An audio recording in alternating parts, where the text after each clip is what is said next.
10 seconds remaining. 5 seconds remaining. Focus the client. Reserve time. Okay, Ma and I spoiled every pick yet. I spoiled every pick don't yesterday. Don't lump me in with you. That was you. That was a you guys, issue. please. I just throw me a freaking bone I'm here. sorry, all right. I threw you under the bus. That's true, actually. He's not here to defend himself either, so let's just throw Shannon under the bus. Yeah, I like it. I'm totally in for that. Shadow Fiend. Yeah.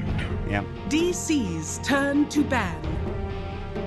Oh, and here we were talking about this, and we've talked about it, I believe, with Brax, with Andy, and now Shane, we can ask you about it. How do you feel about the Shadow Fiend clockwork? Of course, the cogs deny still giving Shadow Fiend those necromastery stacks. It kind of feels, in my opinion, it feels a little like a dated, I don't know, bug or glitch or whatever you want to call it. But how do you feel about it? 5 seconds remaining. Reserve time. Very true.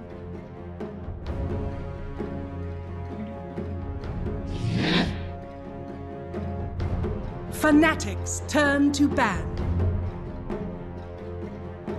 Yeah. DC's turn to ban. Yeah.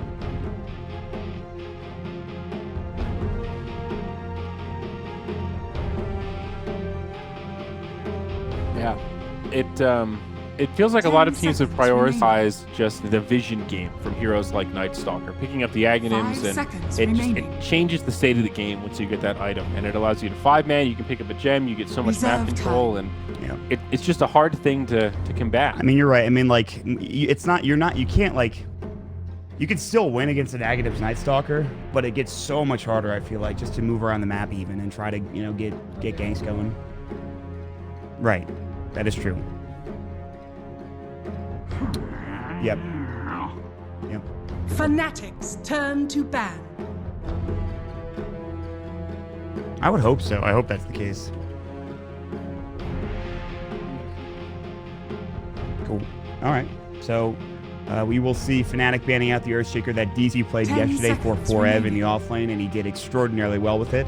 Of course, we already talked about the Meepo ban. The Ember Spirit is banned. As well for Abed. The last ban is going to be that Razor, which of course Mason played yesterday, but DC will go in a different direction and they will pick up the Queen of Pain. Okay.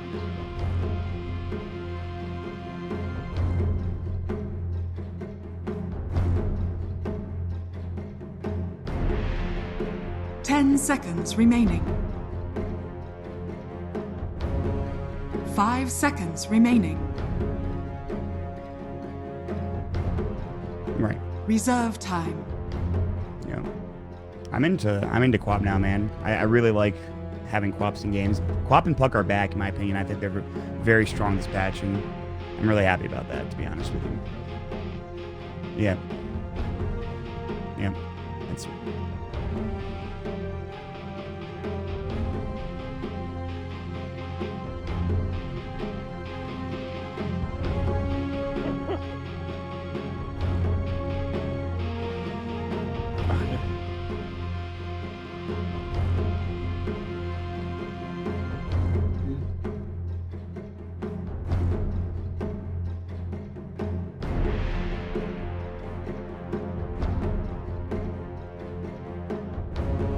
Spirit. DC's turn to pick.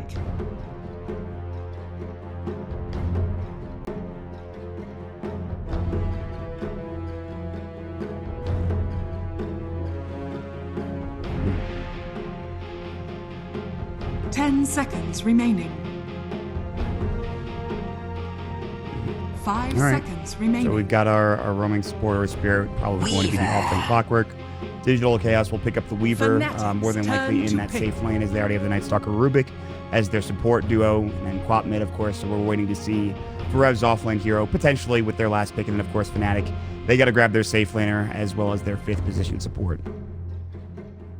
All right. 10 seconds remaining. 5 seconds remaining. Reserve time.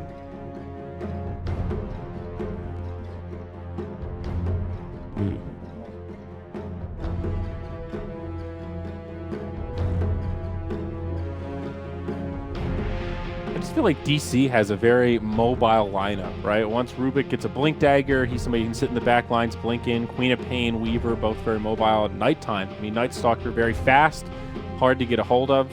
Just a hard team to lock down. You know, I feel like Fnatic now needs some sort of just hard stun. You've got Cogs, and that's a good start, but you need something to, like a good silence might go a long way here. They have geomagnetic grip at least, which is one good thing. That's something, right? Yeah. No, I'm with you though. It's a step, and now the Abaddon. There's a lot of merits here. Abaddon great against Night Stalker. You know, cleanses off the silence and the slows, gets rid of the dagger from Queen of Pain. But I worry about the lack of lockdown here, boys.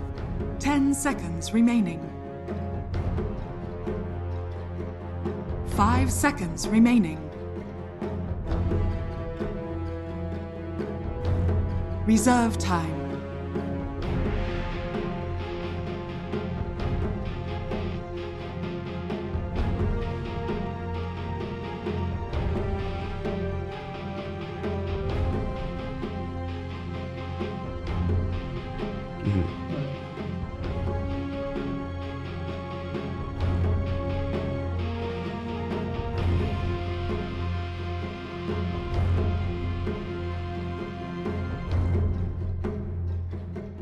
Yeah, DC's team fight isn't really good. That's the thing. The reason it seems menacing in the sense that their heroes are very hard to deal with. They're all very mobile, but that is their strength. Is they can split push and they can go for these small skirmishes. But like Shane said, in the 5 versus 5, I would actually favor Fnatic currently. Yeah. Okay. Interesting. I'm into it. All right. Last band's coming out here. They're still waiting. I agree with that statement, assuming Fnatic can get the initiations. That's really the key thing, right? Looking at this lineup, there is a lot of pressure on this clockwork to make those rotations early. Once he gets his level 6, find some hook shots and keep the game high tempo.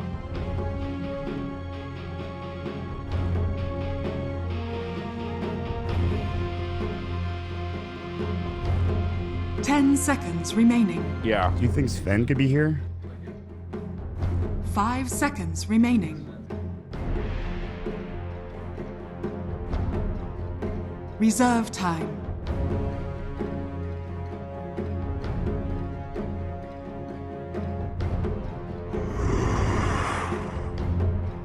Fnatic's turn to pick.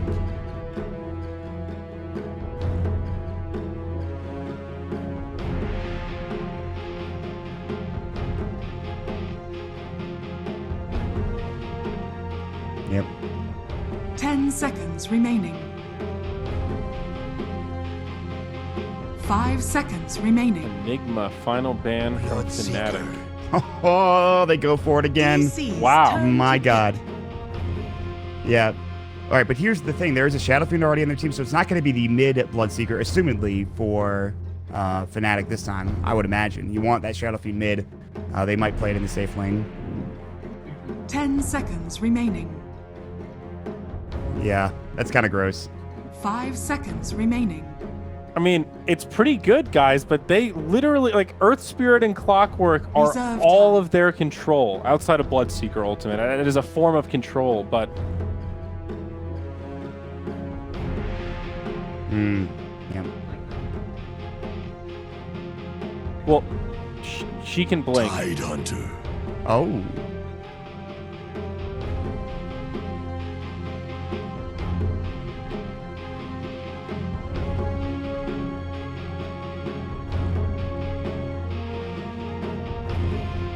That's true. That's a fair point. I think I like the Tide Hunter last pick.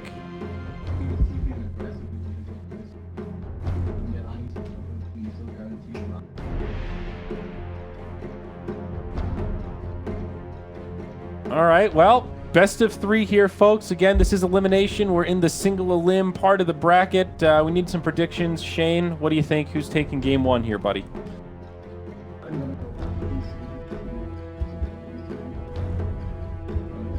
All right, Andy, we'll hear plenty more of your 10 thoughts throughout the seconds game, but initial gut reaction, who's taking it?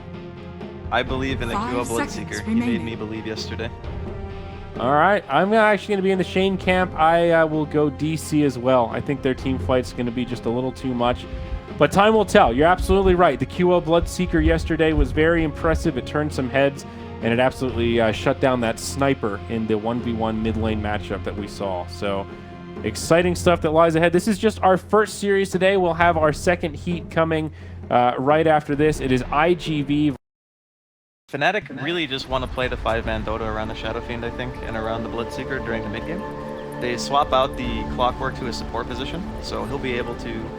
He can do his job really without that many items. That's kind of the beauty of the Clock with these heroes. It makes the Earth Spirit combo very easy to land. He's good at area control and area denial, which is like the main strength of Bloodseeker as well. So like you mentioned, DC, they want to run around, they want these skirmishes, but if you rupture somebody, you're fighting there or that person's dead. So it's kind of like forcing the engagement in a very, very hard way, so we'll see how it works out. Already some decent vision plop down, just making sure that there's no easy dip out into the jungle for any dire mid heroes, and another Radiant Ward just keeping track of the shrine, and they will see Mason moving up here. Maybe looking for a sneaky steal. Has that Scoochy leveled up? We'll see if he goes for it. Looks like Radiant, he'll just give this one up. They see what's going down, and they don't really want to fight a nice one, so looks like some good wards snapped up. Still, one unclaimed here. It's just a common reaction to when you're playing against Shadow Fiend Clock. You know that they're going to be sitting in base, so it's very easy for you to just walk up and take the rune, just due to the fact that Shadow Fiend's going to be abusing that soul. So you're playing 2 heroes up almost no matter what in that situation. So yeah, DC abuse it. They just take the free bounty. Yep, QO sticking around mid. I mean, they're going to try to make it go of it on Abed, already getting that first push with the cogs, so nice work, Febby. How long does the Clockwork stick around here? I mean, when is it just going to be a true solo lane, or is Febby in it for the long run? I don't think he'll stick around for that long. I don't think that Queen actually beats Bloodseeker that hard, just because you have the sustain from the Blood Rage, but, you know, maybe level 2, level 3, then he probably just doesn't come back and then goes elsewhere. Alright, down in our bottom lane, Shadow Fiend, again, already starting out with Oodles that denies, got himself 12 from the cogs, so lots of souls rolling in for him, but really difficult to kill that Tide. Started with the Anchor Smash, so he's a little vulnerable to level 2, but once he gets that Kraken Shell, there's not much they can do solo. Well, they won't be able to kill him per se, but he's certainly not going to impede the farm of a Shadow Fiend.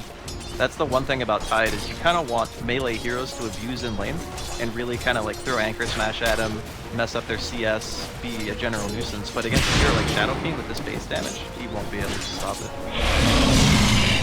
VJ already giving him a run for his money, just trying to keep things moving. And we talked about Earth Spirit being a fantastic ganker for mid lane. You really only need the Earth Spirit and not your secondary support. About what timing is that going to make an appearance here? When should Abed get scared?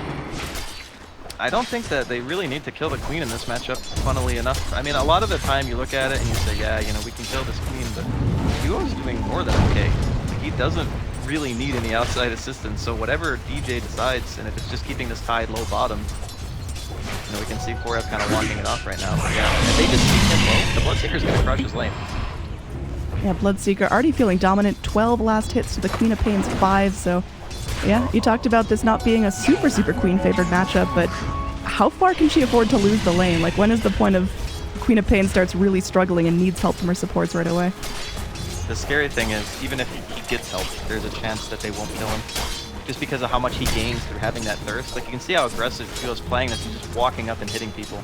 He knows that if one hero on his side lane is low health, he's not going to lose his lane. 16-9 to 6-4. That is a huge discrepancy at 2.5 minutes.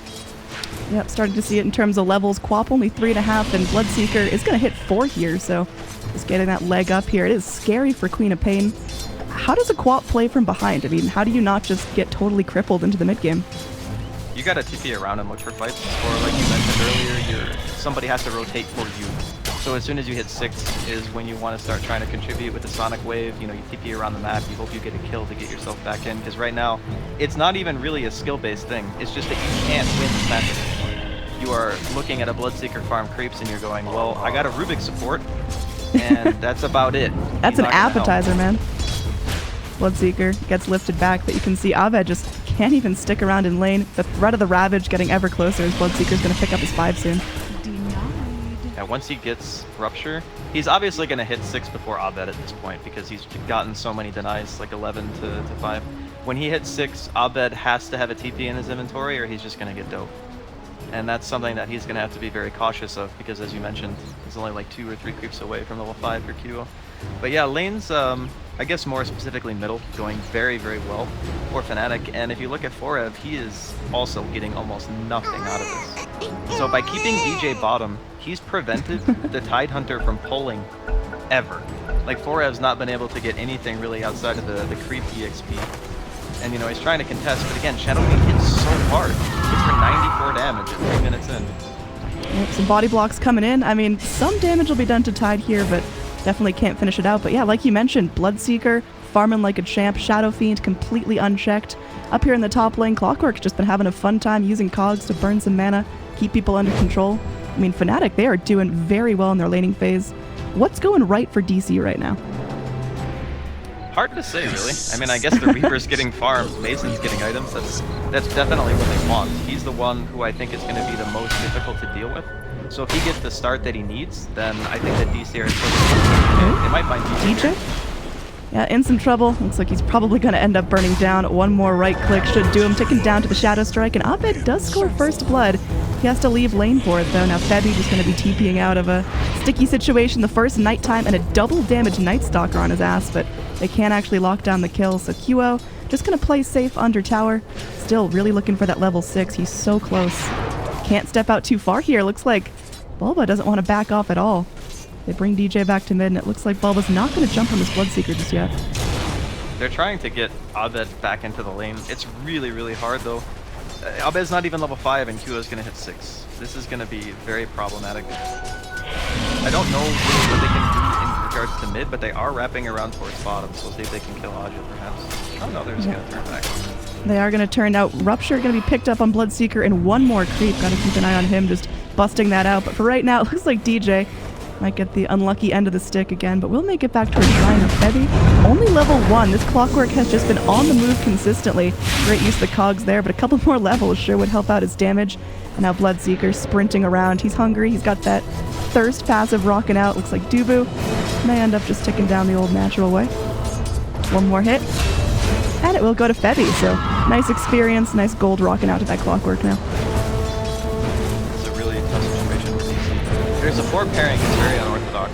So like having the one hero that runs at stuff with a Rubik is common, but Night Stalker can really only run at you half the time because he needs Night. He needs his Hunter and the Night passive to really feel like he's a menace, whereas other heroes like Tree, for example, they're off the map all the time, they can harass, they're just a nuisance, whereas Night Stalker with no levels is not really that scary. So DC need a lot of time, whereas Fnatic are thriving in the laning phase. They don't need any like specific timing. That's why it's okay for Debbie to be so low level at this stage, because he secured that his safe lane and his middle lane were going to win. So being a little bit under-leveled is more than okay with him right now. Yeah, he's definitely feeling okay so far, and our Bloodseeker has ticked over to that 6. So, yeah, like you mentioned, Fnatic are comfortable. DC definitely need time. It's going to be a while before that Mason Weaver starts to feel really scary. And, I mean, can Fnatic hold out deep into the late game? Can they take this late against a farmed Weaver? It's a little bit tricky. It kind of depends, I think, on what the other heroes have. Oh man, he's getting dove big time. Yeah. There's going to be a TP in from the Rubik, but that's mostly moral support here as Febby.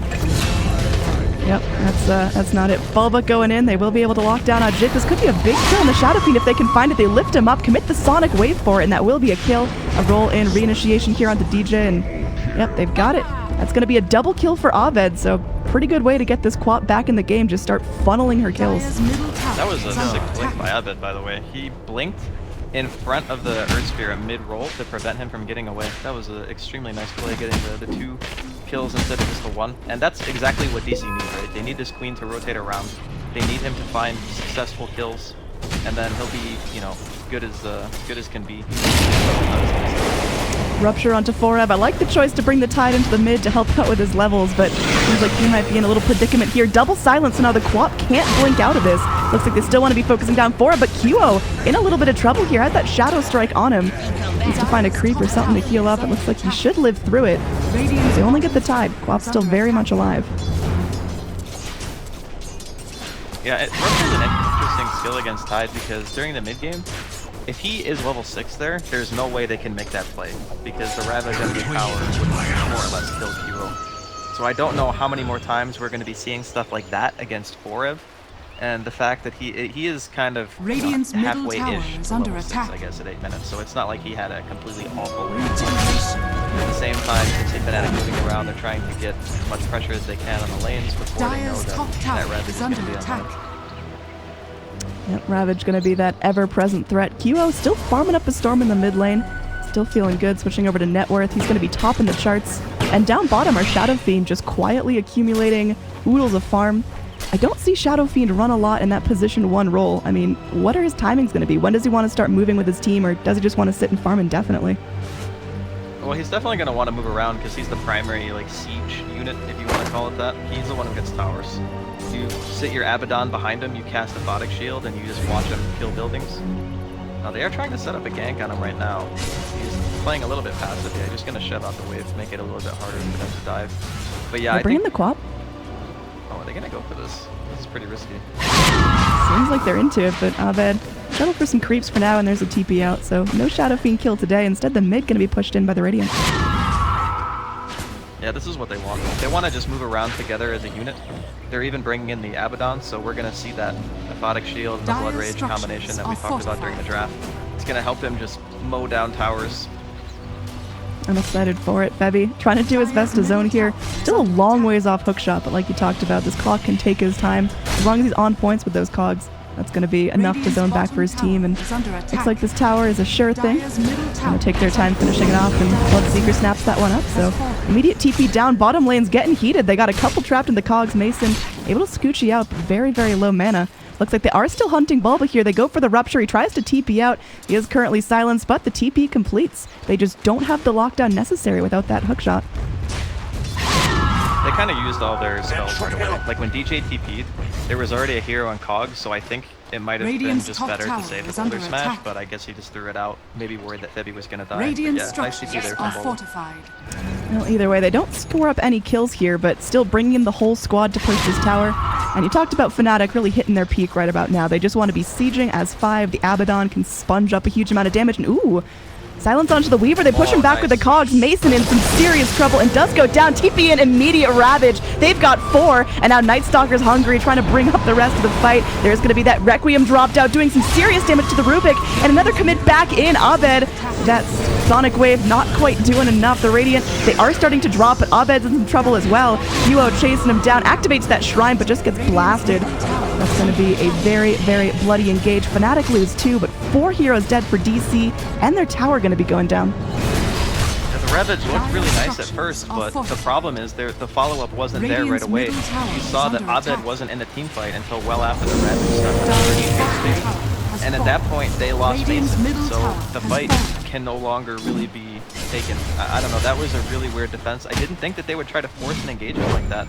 You know, there was no nighttime, so the Night Stalker, he doesn't even have Crippling Fear skill. So he can't stop like a Requiem, he can't stop DJ from throwing out all his spells. It was just, that was a disaster for DC. Yeah, I mean, how unusual is this Night Stalker's build right now? He goes for the 2 points in Hunter and a Knight because he just needs that extra little bit of nighttime presence, but the no Crippling Fear seems like they just are lacking lockdown. It's pretty common, mainly because Void is such a good mana cost to damage spell. Like the ratio is really nice. It's 100 mana at level 3 for 250 damage. Very, very attractive for a support hero to take that because most of the time you are lacking in the DPS department, especially with Rubik. Oh, Bulba with another TP attempt out. This time it will be successful, so Ravage down at least for the next 50 seconds, but that's just QO really dominating this lane. No one can step against the Bloodseeker now. I mean, what's the best shot for isolating him? He's just going to be sticking with his crew. Dire's top tower. That's the one thing that's scary. There's not really a ton of stun on DC. It's pretty much a lift and a Ravage, and that's it. But once QO did this a lot yesterday. He doesn't care if you TP away, because at the end of the day, you have to TP away or you're going to die. So he's just making you go back to base. Very easy. DJ buying some time for himself, gets a really nice rock, and actually lives long enough for Bloodseeker to be TPing in. His clock gets lifted up, they eat up that little bit of disable. Now Abed still hot on the heels of DJ. He's rolling away, but Quap keeps right on after him. Looks like DJ will actually live here. Now Ravage still down, they don't have the hook shot, but they are able to break the TP with the cogs push. Abed just going to be chilling there, does have that blink available. They're waiting for it. Febby setting up in a likely blink spot, but Abed able to juke himself out. And meanwhile, some really good push coming in. Our Shadow Fiend, who's just been quietly sitting back, accumulating farm, now with a full mech up, starts laying into top tower. God, I haven't seen this since old Fnatic when Mushi was. The main reason why you don't see the mech on Shadow Fiend anymore is because they increased the mana cost by a lot. I think they increased it by like 50% comparative to what it used to be, so it kind of just stopped being a thing. But for this type of scenario, where all you're really looking to do is just siege non-stop, you have this great protection in Ohio's Abaddon, and you have the hookshot soon coming up on Febby, he's going to hit 6 here. Like, everything is kind of falling into place for Fnatic. Yeah, it's looking real good. We do have another nighttime here, so Bulba going to be smoking up, looking for some prey. He did not get, he was not successful on his first nighttime attempt, even though he had that double damage rune right when it hit, but we'll see if he can redeem himself here, just walking himself down to the bot lane. Ohio is a pretty tough kill. This Abba, already level 9, already has that Vladimir's offering, so he's no squishy. There's no way they want to go on him. If they see him hitting creeps here, this is a no-go. Yeah, you can already see DC, they're out. They're like, nope, not interested in that. We're going to try to find a straggler instead. Yeah, but Fnatic, they're going to go walk right on into DC. It looks like they do catch out Dewey, that poor squishy Rubik. Probably going to get what's coming to him. Nice roll in, does clip him off, and they've got Febby there to lock him down with cogs if necessary. Not even needed. And now Clockwork, again, does have that hook shot, so they might be able to push for more here. Mason going to be crawling around in the bushes, but pretty low mana. He's got to watch himself here. A couple more scoochies, and he won't have that time lapse. This game is getting extremely difficult for DC. You can see Mason's going back for the Midas now because he doesn't really have a lot of places on the map he can farm ultimately. Fnatic are walking down lanes as 5, and DC are doing the best they can to spread out, but he has to be the one who's playing, like, you know, behind enemy lines and stuff, so he needs to go for an item that's going to allow him to gain some kind of economic top tower is under attack. hook risk from Dire's Febby. bottom tower is under attack. I mean, honestly, it's all right. Yeah, it's fine. The tower's dead, right? It doesn't even matter that he needs the hook. Dire's It's bottom zoning hook shot right there, new meta. Now TP up to the tower, QO. Gonna be hunting here. Abed just gonna be able to blink and TP away from that rupture, but like you mentioned, forces the TP, lane now cleared out, and Fnatic can just keep the pressure coming in. It looks like they have battle lines drawn on the map. Push in mid, push in top. Do not let that gas pedal up for a second. Just keep going, keep wadding as 5. How long can Fnatic do that? Is there a point where they're just gonna kind of hit a wall and stop being able to do any damage? Tier 3s are always the test for lineups like this. So you get your last tier 2 mid, potentially, and then you kill Roshan if DC don't contest. Or maybe you win the Roshan fight and then get Radiant's Aegis bottom anyway. tower is under attack. There will come a point where DC's lineup kind of comes online and like dodges in trouble. Yep, he's going to be TP'd upon here. Silent Stuff will go down. That Death Requiem doing a little bit. We'll see if his team can follow up. Febby traps Forev in the cogs. Still does have that Ravage, but no mana now. Oh, he gets burned down. Now Forev, just a walking shell. Bulba still trying to get the most out of this nighttime. Charging in, there will be a silence coming out. Looks like Dubu will be able to walk out of that. So not finding a whole lot of targets here from Fnatic. DC playing really well in that fight, just getting in, getting a target, and getting right back out.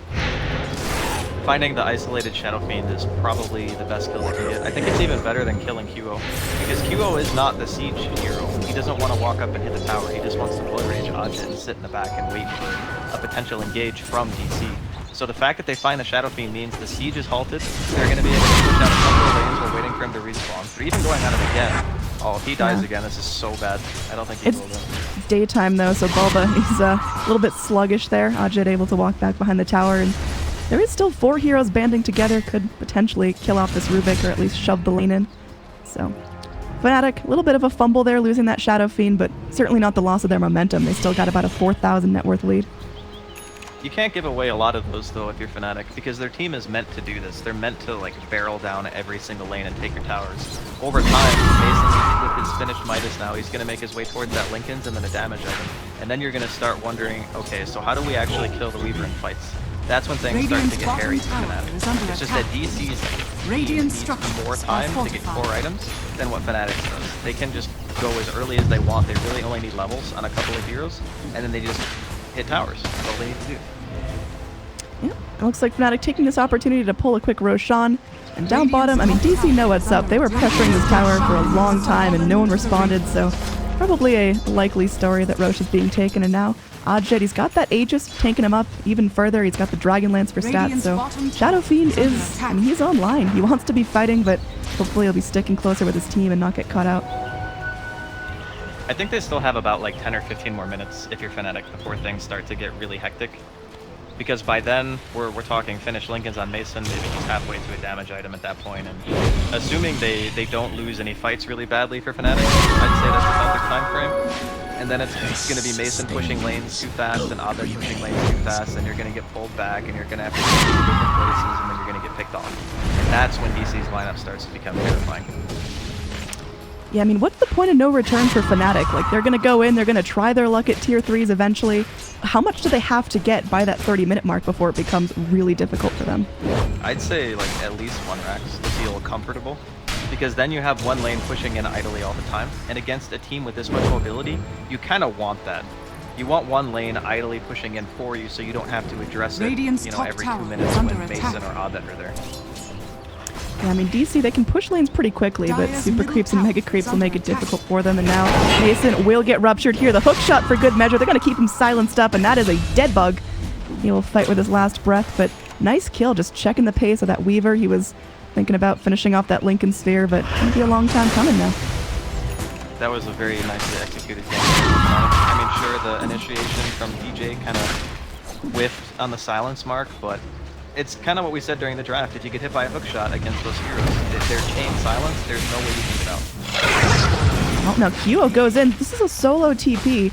And Bulba does have that ult available. Kyo not going to get punished for now, but his tower's starting to take some damage. His team returning the favor and should be able to find this tier 2 mid. It's only held back by a Rubik. So power trade going in, but in the end, Fnatic, they're still executing the plan they want. They're taking over Dire's side of the map. Just got to be careful not to lose too many structures of their own, because like you mentioned, once that Weaver comes online, there is some serious push and serious damage coming out of DC. I think even being a Rax down for DC isn't necessarily game-ending either, just because of the nature of their heroes and how mobile they can be. Even though they killed Mason there, they commit 3 heroes, and that's all 3 of their highest kill potential, like, pickoff heroes, to get 1 core. And then if Abed's somewhere else, and, you know, you have a Tidehunter and another side lane hitting creeps, you can't really deal with all of them simultaneously, and that's kind of a hint of things to come if Fnatic aren't able to deal some substantial damage to the base of DC. Well, looks like they're going to group up and at least make a go of it. Queen of Pain still hanging out in the bottom lane. I mean, how well has this Queen of Pain recovered from what was a very, very tricky lane? I'd say he's done pretty well. He got a nice TP on bottom lane that ended up resulting in 2 kills. So I'd say that in of itself kind of puts you almost back in it, because realistically you're only down like Are fortified. and then he, Radiant's for the bottom most part, tower not really is under died. attack. I think he died, but he's 4-1, so he's not struggling. Radiant's bottom tower has fallen. Definitely getting himself back in it. Going for a Lincoln Sphere of his own, just trying to make Kyo have a really tough time finding those easy ruptures. Because it is such a great tool at just controlling these fights, controlling DC's slippery heroes. And now Silence comes in onto the Bloodseeker. He's going to get pinged out. It looks like they want to make a go of it. Silence comes in, does clip onto the Weaver. Requiem comes out, the hook shot onto Farev, trying to burn that mana, trying to prevent a Rabbit. He does get silenced, and now it looks like that Crashing Shell is not going to save him. He does make himself back up, but there we go. Abed able to go in Sonic Wave. Mason squiggling on through. They've got dust on him. If they can get this Weaver, it's huge. Well, with Q now- being dead, there's no way they can kill Weaver. They needed the rupture into like chain silence or a hookshot or something like that. They dumped everything onto Forev because they were scared of the Ravage, and that allowed Abed to aggressively blink in the back and get that really, really important kill. And Radiant's Siege top is over. tower That's is a under huge attack. victory for DC.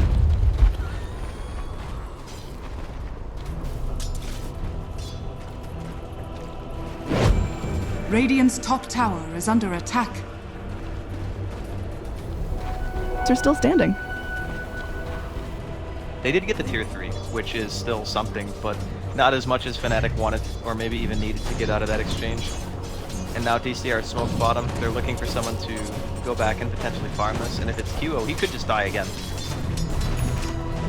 Let's see, he's going in. This is he's got to be cautious here. He's got to know something's up. He goes in, and well, they got the gush on him. They get the lift, and now it looks like that Bloodseeker can't make it out alive. Just a happy little blood right there. He's always going to leave behind, so that's really rough. That's 2 deaths on the Bloodseeker in a row. Now Shadow Fiend coming to try to help out his ABBA, but yeah, this is DC getting some momentum back in this. really evening out that net worth and getting those high-value kills. They're doing a really good job of avoiding having to fight into the Aegis. Like, Ajit had it for a really long time. It obviously faded a second ago. But that's what they want. They don't want to have to fight into 2 Shadow Fiends. Unfortunately, though, for DC, there's a 10-second BKB now on the Shadow Fiends, which is still pretty darn difficult to fight directly into, and they no longer have a Now, I don't know about pushing mid first because it's the lane with the most shrines, but, I mean, getting the tower down opens up the opportunity to kill the outer tier shrines if they can get there. But look at the lane equilibrium. It's like every single lane is pushing in DC's favor almost. Yeah, definitely doing a good job there. Now, this Weaver, I mean, potentially in some trouble, briefly got silenced, and he's just going to scurry on through Clockwork. Not going to commit the hook shot. There's just not enough damage there. Fnatic, I mean, they've got to stick together. It seems like they kind of lost track of that full 5-man push wad, and they're splitting up here, letting heroes go solo, and DC thrive on those individual pickoffs. The longer they can keep the lanes pushed out like this, as you said, it's just about the pickoff game, and they are extremely good at it. The Night Stalker is going to have Aghanim soon. He's only like 500 away. That's going to make it even harder for, Fnatic to get out on the map. Ohio going to be walking right into damage, but that Abaddon is nearly impossible to kill unless you've got lockdown for days. So right now, I mean, you just look at that hero and you just say, nah, we're not even going to bother. Smoke coming in from Fnatic. It looks like they do want to get active. They want to keep that momentum up, get themselves back in it, because they have just been a little bit quiet for the last couple of minutes since that awkward fight on the high ground of the mid lane. Going to be pushing all together, like you mentioned. Brand new BKB on that Shadow Fiend down bottom. Ohio is able to get the kill on Dubu. Just a squishy Rubik. But if they can actually find the Quap on the back of this, that's going to be huge. Now Abad will get silenced up. In some trouble here, just trying to go, and Lincoln Sphere popped out. They do get the Rupture off on her. Hookshot in. They are sparing no expense on this kill. And we'll get another silence on her. The creep wave's blocking the actual kill, but the Raze finishes the job. So Ajit getting himself back up. They do have to make sure that Mason doesn't find a free tower off the back of this. Lots of space created for this Weaver to be pushing in, and he's starting to get to be a problem. He's got himself 2k gold on top of his Lincoln Sphere. He's giving Ajit a run for his money now. This is the primary issue. We spoke about it not even 5 minutes ago. You spend 3 or 4 heroes to kill Abed or Mason, but you can't kill them both. If they're always on the opposite side of the map, and you're sending 3 to 4 heroes to kill one, the other one will almost exclusively be able to farm with impunity. He doesn't care anymore because he knows that all the spells that can kill him were just cast. Yeah, it's tricky. DC definitely reading this game right and maybe sticking a thorn in Fnatic's side. So, I mean, how should Fnatic respond to that? Do they have to just stay together and just continually push and try to win this and just base pressure? Or do they have to go get those high-value kills? Because now Weaver, I mean, he's tapping on the tier 3s all alone. It's a really bad sign for Fnatic that this is happening. Maybe happening a little bit faster than they wanted to. Yeah, TP into the shrine. Ohio trying to frontline here. Ajit is able to snap up a regen, or at least denying it to Dire, but Cogs goes in. They trap the Rubik. He's silenced up. It's an easy Raze kill. Ohio still chasing after Fareb. There's no mana at all for that Ravage. Can they keep that on lock? Abed with that Sonic Wave ready. Nice hook shot in. They will find the Invis Weaver. Mason gonna get locked down, but just time-lapsing right out. Doesn't want to deal with any of this nonsense. It's gonna be wrapping the long way around, but they will give up the shrine. That boulder was so close to hitting him in that Cogs. If DJ hit that kick, that was a dead Weaver. That's almost a forced buyback at that point. Roshan's not up, unfortunately. Febby is checking it out. It is fortunate that Fnatic were able to force back DC. Like Mason and the Queen both being in the same place at the same time, that is an ideal situation. Because then if you take a fight and you get your spells coordinated properly, you know the other cores, not just pushing, your top lane or pushing your bottom lane. Then you can actually go for something that threatens DC's base without having to take economical or structural damage of your own. So that was a really big opportunity that unfortunately, that kick being like 2 units to the right could have killed the Weaver, might have been a completely different game. Yeah, definitely getting tougher. I mean, we're 27 minutes in and we talked about the need to take racks ASAP for Fnatic. I mean, are they losing too much momentum? Is this going to be a real tricky game now, or do they still got a couple of real nice fights left in them? Oh, they still got some gas left in the tank. I'd say they probably still have about 10 or so more minutes. The biggest issue is going to be when Mason gets his first damage item. You can see right now, he's building almost exclusively for his own protection. Like, he wants to If they send a bunch of heroes at him and he's able to BKB and waste their time, that means that Abed's pushing, that means that, you know, Sam is farming somewhere on the map, your Tidehunter is farming somewhere on the map. It's just economical gain that they get by, you know, Fnatic having to commit so much and maybe not even getting it once he has BKB. Yeah, this is starting to get tough now. Fnatic will see that Roche has respawned. Febby gonna scout that out, but I mean, Dire, they know what's up. There's been ample time for ults to come back online. Everyone respawned. Everyone can position around. Now, there will be a Rupture coming back in. Rubik with the stolen Rupture gives it right back, but that's gonna be Kyo just sitting there taking it. Able to clean up the swarm, just has to sit tight and wait for the Ravage to end, but like you mentioned, while that's going on, so much space created for Abed down bottom, just not feeling a care in the world. And now Fnatic, they have to go defend this tier 3. Jit forced to rotate back, and that does leave the Roche open if DC want to make a go of it. I think it's pretty tough for DC to take Roche at the moment. They don't have a lot of damage. They're still just playing the long con, right? They don't really want to end the game right now. Sure, if Fnatic make a mistake, they can, but for the time being, it's just farm up the items we need. Oh, Abed? That was like a max length hook shot from Febby. Does catch out Bulba. They're just getting positioning, but yeah, like you talked about down bottom, they've got that Tide Ravage. He's got the blink. If they wanted to just YOLO this up, Queen of Pain can follow with her Sonic Wave, but seems like they'll give him a warning for now. I guess for DC, just keeping Fnatic pushed back, not farming is almost as good as having him dead. This is all about lane equilibrium now for both teams. It's like if DC can keep at least 2 lanes pushed at the same time, Fnatic are always going to be taking some kind of base damage if they go for a push down mid. Yeah, it's getting tough. QO should be able to TP out. Bulba not able to get there quick enough and cancel that mid lane. We're going to have our squishy little Rubik potentially in some trouble here. There are ample Radiant heroes around. They seem to really want to get back into this Roche pit. They need an Aegis. They need some sort of momentum to drive them high ground. This time the hook shot won't clip onto Dubu. But they make their way into the pit. It's not sneaky. I mean, DC know what's up. Do they want to take a fight here, or do they want to take this opportunity to push lanes? They're going to push in as long as they can. Like, I don't think Abed or Mason's actually making their way over now. Maybe they're unsure as how fast this is going to draw. Nice. It's not the fastest 30-minute Roche I've ever seen. There is time for Mason to make his way forward. They've got to play this well, though. They're just going to send out the swarm. Lincoln's popped. Now there is that darkness coming out. Bulba wants to keep fighting. They bring in Forev, still holding the Ravage for now. The Roshan gets low. It will be picked up by the Dire, and Bulba gets the Aegis. Huge play there by the Night Stalker. Now Mason gobbles up the time lapse, will still end up going down. Ravage comes in. BKB going to be wearing thin. It's just Bulba versus the world. The Aegis does get popped in the back lines. Oh, Dubu with that stolen Requiem, able to do so much damage, and now Forev may end up getting picked here. For now, they are going to lose the Bloodseeker, trading for the Weaver, but that Roche pick is huge. Abed comes in, trying to even this out, but oh, that's unfortunate. She dumps the Sonic Wave and can't blink out, so does end up a little bit bloodier for DC there. Still a great way to check Fnatic's momentum, though. He got the Roshan last hit, and he got the Aegis. That's huge. That was unbelievable.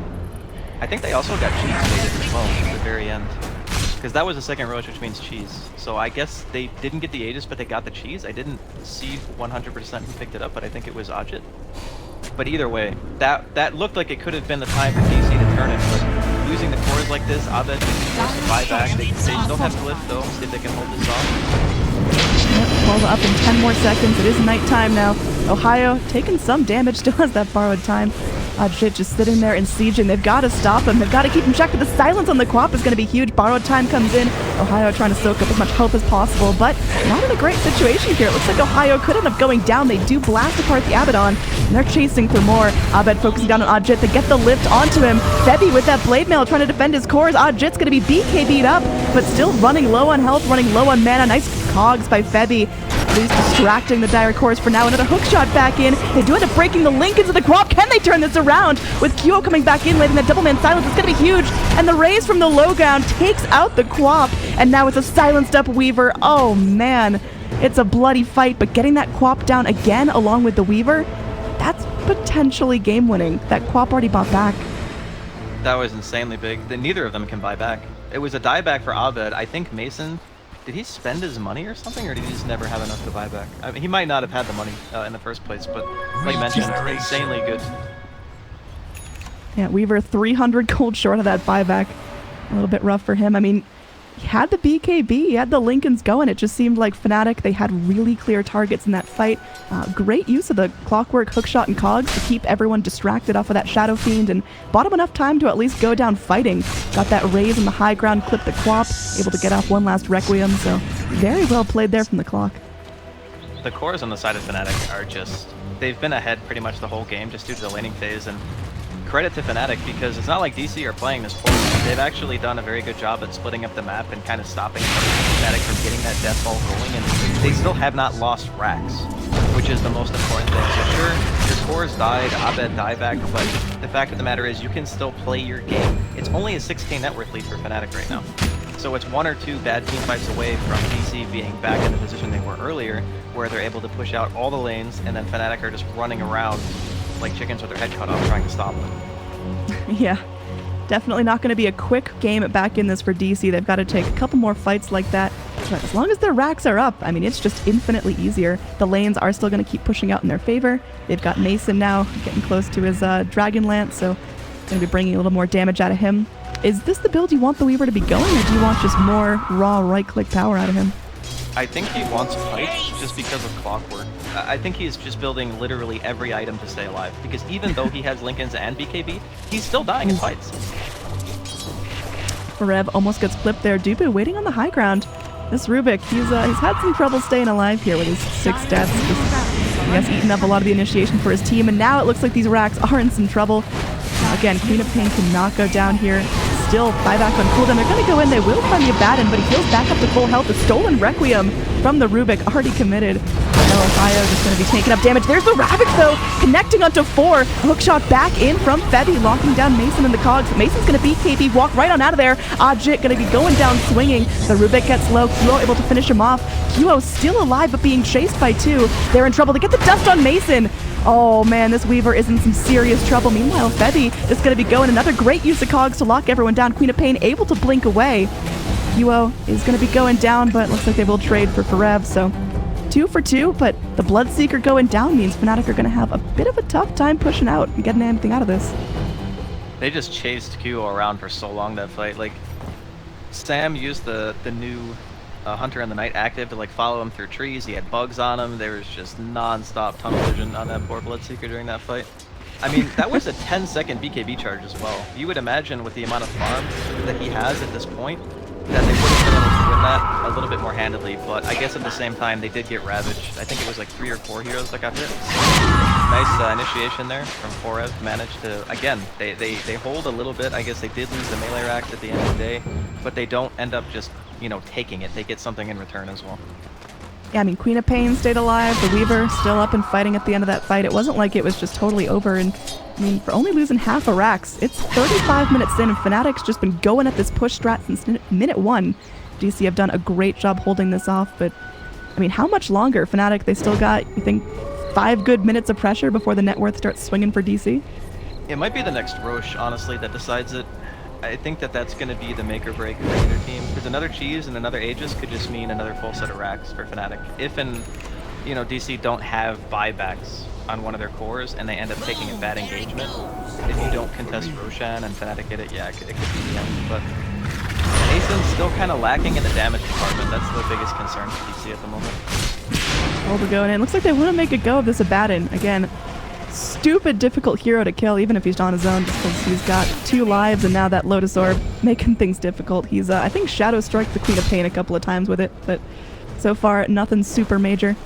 Fnatic, I mean, they're still sticking together, but like we saw, as soon as Fnatic show on one side of the map, there's the other side of the map being pushed in. The creep equilibrium is so good for DC constantly.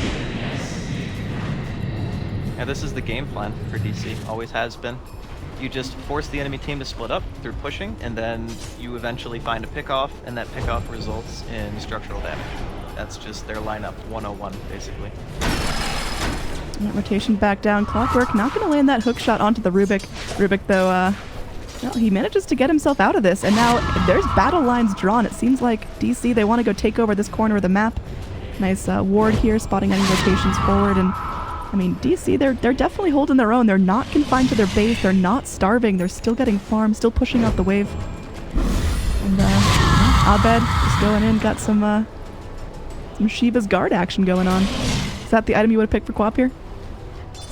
It's really nice because it synergizes with the lockdown of Ravage, your other AoE damage spells, and a lot of the heroes on Fnatic are melee, so they're going to be clumped up a lot of the time. It's just a really nice thing, especially too when the damage that you have to worry about in the fights is, I guess for now, it's kind of a mixed damage, but right clicks later on a bit scary from Shadow Fiend and QO especially. Yeah, QO, I mean, he's scaling up really nicely. He had a good timing on that Radiance. It looks like he does have himself a 4-staff queued up. How does Bloodseeker keep himself real relevant into this late game? Because it's getting to the point where, you know, just a solo Rupture is going to be spooking anyone real bad. That's a very good question. I don't have a tremendous amount of experience with Bloodseeker, but QO's managed to make it work, so I guess we'll see now. DC, they're in a holdy position here. 4F trying to soak up all the mana while he can. He does have that Blink Ravage. We'll see if he's going to be able to get it off. Ohio can use up the borrowed time, and now Mason is starting to lay in, but still lacking a little bit of damage. You talked about the Weaver going for any and all items that help him live. It does mean he's still not quite that tremendous damage dealer that we know and love as a late game Weaver. Just the casual damage. Oh, shot comes in. Yeah, they'll find the Rubik here, Dubu. I mean, he'll take one for the team. If he can stop a base push just by using his own body, that's an A+. Does have buyback, and looks like Fnatic, they want to keep going. They haven't burned too many ults. Borrowed time going to be back up in 3 seconds, so Ohio can just keep frontlining the siege. This is a really good spot for Fnatic because, again, you look at the other side of the map, no heroes. Abed's not there, Mason's not there. Ohio eating up as much damage as possible. It's time for his teammates to come in, and for now it seems like they can't quite find the initiation. They need DJ to go roll in and get that silence going. Hookshot to start things off. They are going to try to burn some of Fareb's mana. He's still got enough for the Blink Ravage, but holding on to that threat. And Fnatic, I mean, their siege engine's running out of gas. They just keep going in.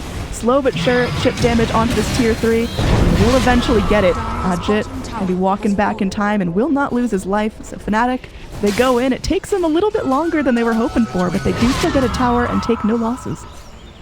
I think it's okay that it takes a while because, again, it's about other heroes being able to split this lane for DC. And since they were trapped in their base, that's the worst for them. They do not want to have the Weaver and the Queen both stuck in base at the same time, because then you're not getting an advantage anywhere else. You're simply taking damage on your tower, and you're not able to fight either, so then you have to let them disengage.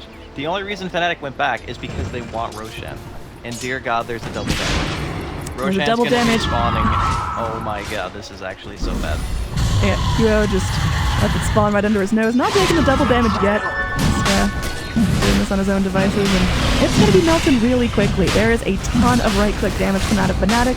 They've got that negative armor as well from the Solar Crest, but I mean, DC, they're keen on this, and they may have to take a fight. They still have that Ravage. They held on to it, but yeah, Ajit just easily gets the Aegis. And there's going to be QO holding on to that cheese, and they're ready to go. Just pile driving up mid. We'll see who's going to be the unlikely first victim. DC, they've got a hold here, but this time the fight's a little bit different. You've got Dubu pushing out top lane. Down bottom, Abed able to go and at least keep the creep equilibrium great here, but it's probably going to cost him a good chunk of racks. How quickly are DC going to TP back? Well, they won't need creeps in bottom because mid will open the backdoor protection up, so we don't have to worry about that. Yeah. This is the make or break here for DC. Mason starting to lay in the damage. Did go pick up that Maelstrom, so at least making his right clicks a little more spooky for Rev. Again, still holding the Ravage. He's been holding that forever, and now there's going to be a nice hook shot in. There's the Ravage spilled out. The BKBs are already rolling. Ajit, oh, he's getting so much health from that Satanic. They do get the silence off on the Quap. She's stuck in the tree line, goes down, immediate buyback, but QO is still hunting. Runs in deep into the Night Stalker. Febby able to zone back the Tidehunter. Febby just sponging up damage with his body. It's all he can do as the racks are torn to shreds. They will find the Night Stalker kill as well.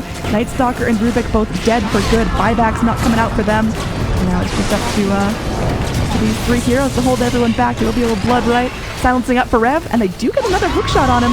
He's tanky, but is it going to be enough? Nice Sonic Wave from the Quap, but she's stunned in place. This could be it. This kill is going to be huge if they can find it. She's just going to be trying to blink back to her fountain for all she's worth, and even with a negative burn, she will still live. A hook shot into the fountain. Febby, please relax, but it will mean that QO is able to get the kill onto the Queen of Pain. There's a gem on the deck. Quap dead for 90 seconds, and the GG is called out as Fnatic's cores are still up and fighting, so well played, DC. But in the end, Fnatic get the better of them. Their push strat finally works out 42 minutes in. The Shadow Fang was just way too huge during the last engagement. Like, they dumped every single spell with Ravage on them, and they couldn't even take ages. Because the Satanic that he bought right before they started the push, he gave me Satanic hits like 2 or 3 times, and then he left away to be again. And then DC had absolutely nothing left in the tank. I think that in a way, maybe Mason bought too many defensive items. Like, maybe he didn't need the lands, maybe he could have gone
DC's. Done. Out. See you later. It is a awful looking car. It's a Chrysler, and they tried to like remake an old style van and then make it new age. Reserve time. Reserve Which game time. was it? That was the. just Reserve waiting time. for the roar to come out, and then you go in, right? So maybe they roar on Invoker instead. Then your Lifestealer has free reign. Naga Siren. All right, here we go. Game number. Potentially have a good laning phase, and you have a Lifestealer, so you just fight all the time. And then eventually you're going to have this Nyx with Vendetta, which is additional scouting information, whereas Fnatic are going to have their Beastmaster for their Vision game. So it should be pretty close in my opinion. I don't know if I really favor one draft one way or the other. I think if DC execute really well, they can crush it. But if they don't, you're going to have Naga problems. Yeah, definitely Naga problems indeed. And depending on how late this goes, there could be a ton of split push put out by the Ember Spirit as well. So again, like you mentioned, similar to how DC played last game where, yeah, DC can be fighting, but there's probably going to be a Naga or an Ember constantly pressuring your lane. So Fnatic definitely going to be keeping an eye out for that map control. Just, you know, they're relaxed. They've got a Naga Siren. They're not scared of taking this a little bit late. Invoker, is he going to have a really tough time mid lane here, or should Abed still be able to get the farm he needs to start a nice mid game for himself?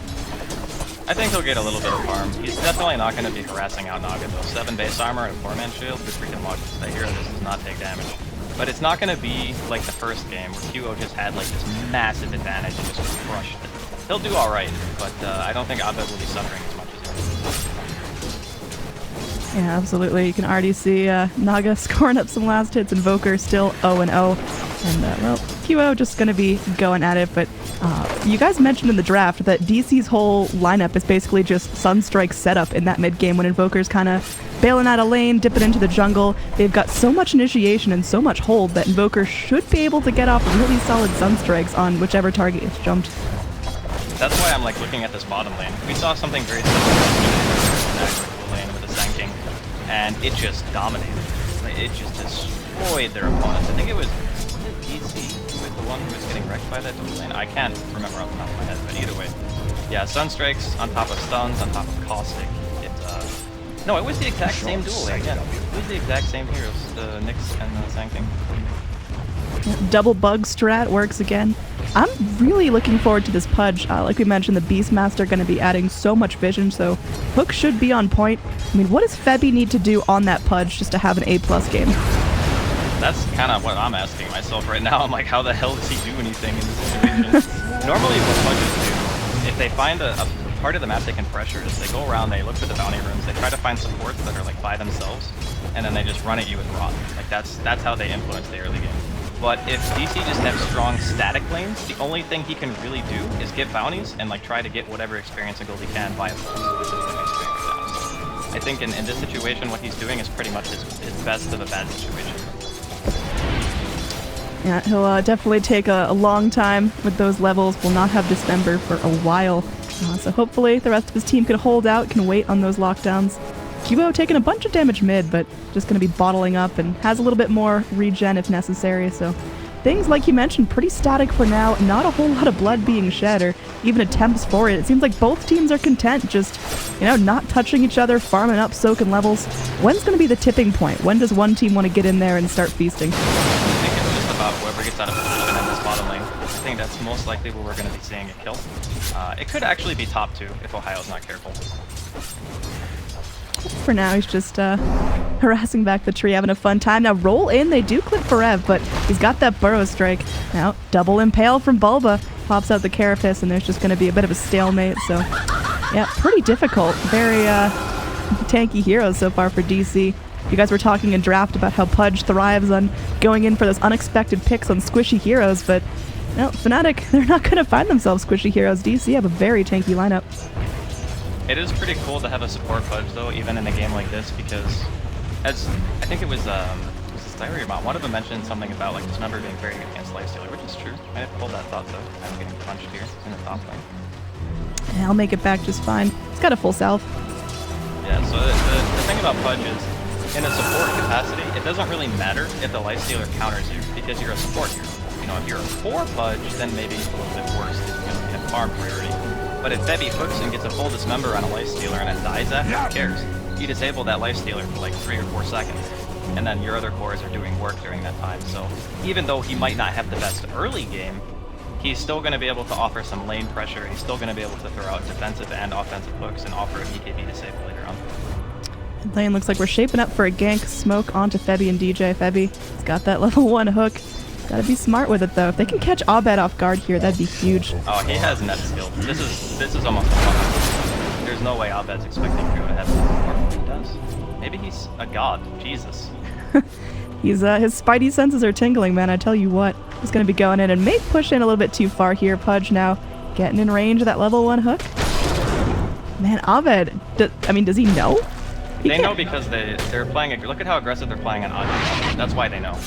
Because Bulba and Forev are able to go that ham, and neither support showed, it just gives away the smoke. So unfortunately, they didn't get across the map fast enough. I thought the gank was looking good because I thought they were moving at a pretty decent rate, but because they walked all the way around mid and didn't just go straight through behind the tower, they wasted a little bit of time, and that time in of itself was enough to get the gank kill. So Radiant's bottom tower is under attack. because it would have been a kill 100% if they landed it. Looks like they might go for a round 2. That ward going down here, but yeah, just a level 1 hook, no Aether Lens. Certainly not able to catch Abed out from that far. And down bottom, you did see Ajit forced back Nyx Assassin, gotten a little bit aggressive on him. Ooh, hook actually connects here. Abed gonna be going in, gets the Ghost Walk off, and they have no detection, so nothing to deal with that.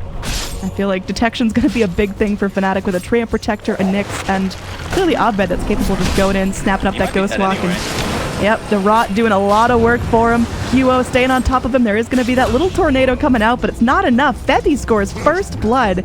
Gonna boost up that Pudge in terms of levels, a little bit of gold going his way as well. So, yeah, nice early kill for a support. Great rotation mid, and Naga is feeling really comfortable in lane. 41-9 to Invoker's 28-7. Well, he did have to sit pretty much under his tower for a while, so yeah, it's unfortunate how much pressure he's getting just from those heroes being off the map. And he did such a good job at avoiding the gank, and then was out of mana, sitting there without being able to do any spell, and just ate a hook after a net, and then just died anyway. That's pretty annoying. But if you look at the way the lanes are shaping up, you know, DC are still ahead, even with the first blood going the way of Fnatic. Yeah, Lifestealer getting a lot top lane. I mean, Mason, he's got a couple of vessels here. How long does he want to sit top lane before he starts moving with his team and hopping in for a ride? I think you want to wait for a blink, honestly. Unless, like, unless Fnatic are going like, super aggressive under a tower, you probably don't move until you... Speaking of aggressive, looks like our Pudge may end up taking one for the team. A Sunstrike comes in, does some damage, but it's split 3 ways.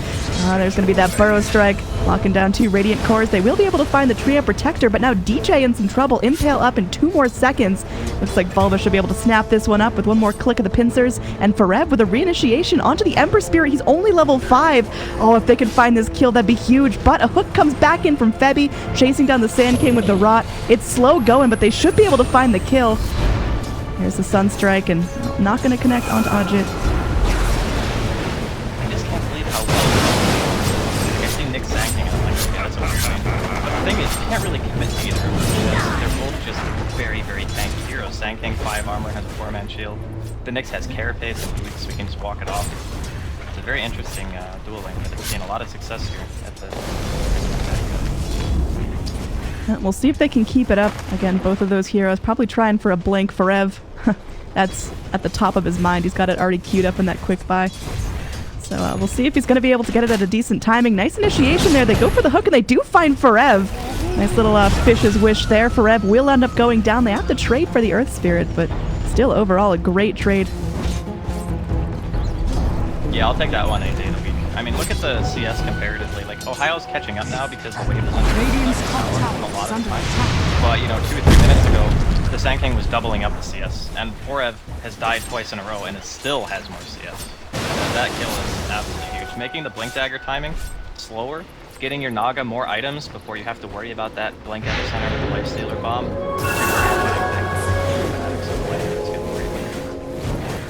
Yep, QO, I mean, again, sitting pretty in mid lane. Naga, I'm having about the lane you'd expect. Do you think DC should be trying to rotate in and check her? Because all she wants to do is farm. She'll farm until the cows come home. But she's half to a great start. Is that something DC can afford? I think they can, as long as they take the fights properly. They're gonna make a go of it here. Epicenter debut. They bring in DJ though. It's a nice big stun. Sunstrike comes through. Naga in some trouble, trying to sing. Is she gonna get out for song? QO does end up going down. Febby goes for another hook. There will be a Burrow Strike back out, and the Pudge drops as well. That's a twofer. Fnatic, they tried to get their supports in there to help. Oh, DJ rolling back. Invoker, is he gonna have that Sunstrike? He already used it to kill the... Oh, he has 10 sticks. Does he go for it? Oh, he scans. He's gonna go for it, I think. He sees Maybe? DJ walking up the hill. Oh! Just a fraction of an inch off. DJ will live. Just gonna shrine up and right back to getting. So right as we were talking about the Naga needing to get checked, there is a gank in. DC staying on top of that. I think he could have lived there, to be honest. I think it was a bit of a misplay because he got the mirror image off, which dispels the cold snap, but he didn't song afterwards, even though he lived for like an additional 1 or 2 seconds, had a salve and a bottle in his inventory with charges. So if he like songed immediately and then just salve bottle, he walks away. Dire's 100%. middle It's a tower little bit of is an under execution attack. error there, but you know he's still the highest farmer, so it's not gonna set him back too much in the grand scheme of things. Just one, but Yeah, was that just panic, or was he intentionally trying to save the song for a better fight? I think he thought he was going to live. I think that's how he saw the situation. It's like, oh, I might actually be fighting. Ohio. Top lane, yeah, but mid lane's about to go down too. You got Naga Siren finally getting that song off. Hook comes back in. They've got a dust, so no Ghost Walk saving you this time. And Abed will end up dropping. Drops a futile meatball in the air as he goes, but yep, there was a kill top like you mentioned. Mason and Dubu teaming up to finally take out that pesky Beastmaster. Mason's having a really nice time here, switching over to net worth, going to be matching up with the Naga on the top of the chart. He's also got his Midas coming out too, so his net worth is going to just get built that much further. I mean, Lifestealer is not really the matchup you want to play against Naga, especially during a late game, because if you rage and the Naga songs, you're by yourself and you get dead and then forward. So not a great experience. Actually seeming to be okay here. Radiant structures. He's He's playing got a this pretty one good safe. amount of levels too. Yeah, already level 8 for him on the offlane. Sand King, by comparison, just ticks to that 8 right now, so Ohio almost a full level up. Mason looking to keep that in check. I mean, he's hungry. Goes in, bites Ohio. Still 13 seconds till that Primal Roar comes back in. And Febby going to be going, swinging a miss onto that Siege Creep, but it is all but obvious where that Lifestealer's hanging out. Sunstrike off the mark, so everyone from Fnatic just getting a chance to regroup and potentially able to go push onto this Lifestealer. They're pinging him out, they want him, and they know his Infest is down for 80 more seconds. Pretty hard to walk into him at that angle though. Yeah, he's just gonna leave. Very nicely done. Oh, Ohio Smoke actually got it. He spots it out, he's just gonna walk to the other side of the map. Good move from Mason, doesn't want to stick around and just give away a free kill. It's pretty obvious when stuff like that happens. Oh, the Beastmaster's walking past like 2 full creep waves. I wonder what they're gonna do. Oh, speaking of killing, down bot or Ember Spirit in a whole heap of trouble. Sunstrike there, but not even needed to finish him off. Mason gets that last hit. Ember Spirit, he had 3 remnants, but the lockdown is so severe on DC. When they want to go for a kill, when they're willing to commit their ultimates for it, it's done. Now mid lane, potentially some trouble with the Naga Siren. There's no song on her. They're bringing in more than enough heroes to get the job done, and Bulba finally rakes one in for himself. Dire's top tower. Yeah, they have a tremendous amount of stun lock. Radiant's And bottom whenever you get a tower kill is like under that on the attack. Naga Siren again, playing that Radiant timing, playing the bots and the inevitable Manta Octarine build that we're most likely to Dire's see, top tower. it is just falling. buys them more and more space. Radiant So, structures are looking Ooh. out.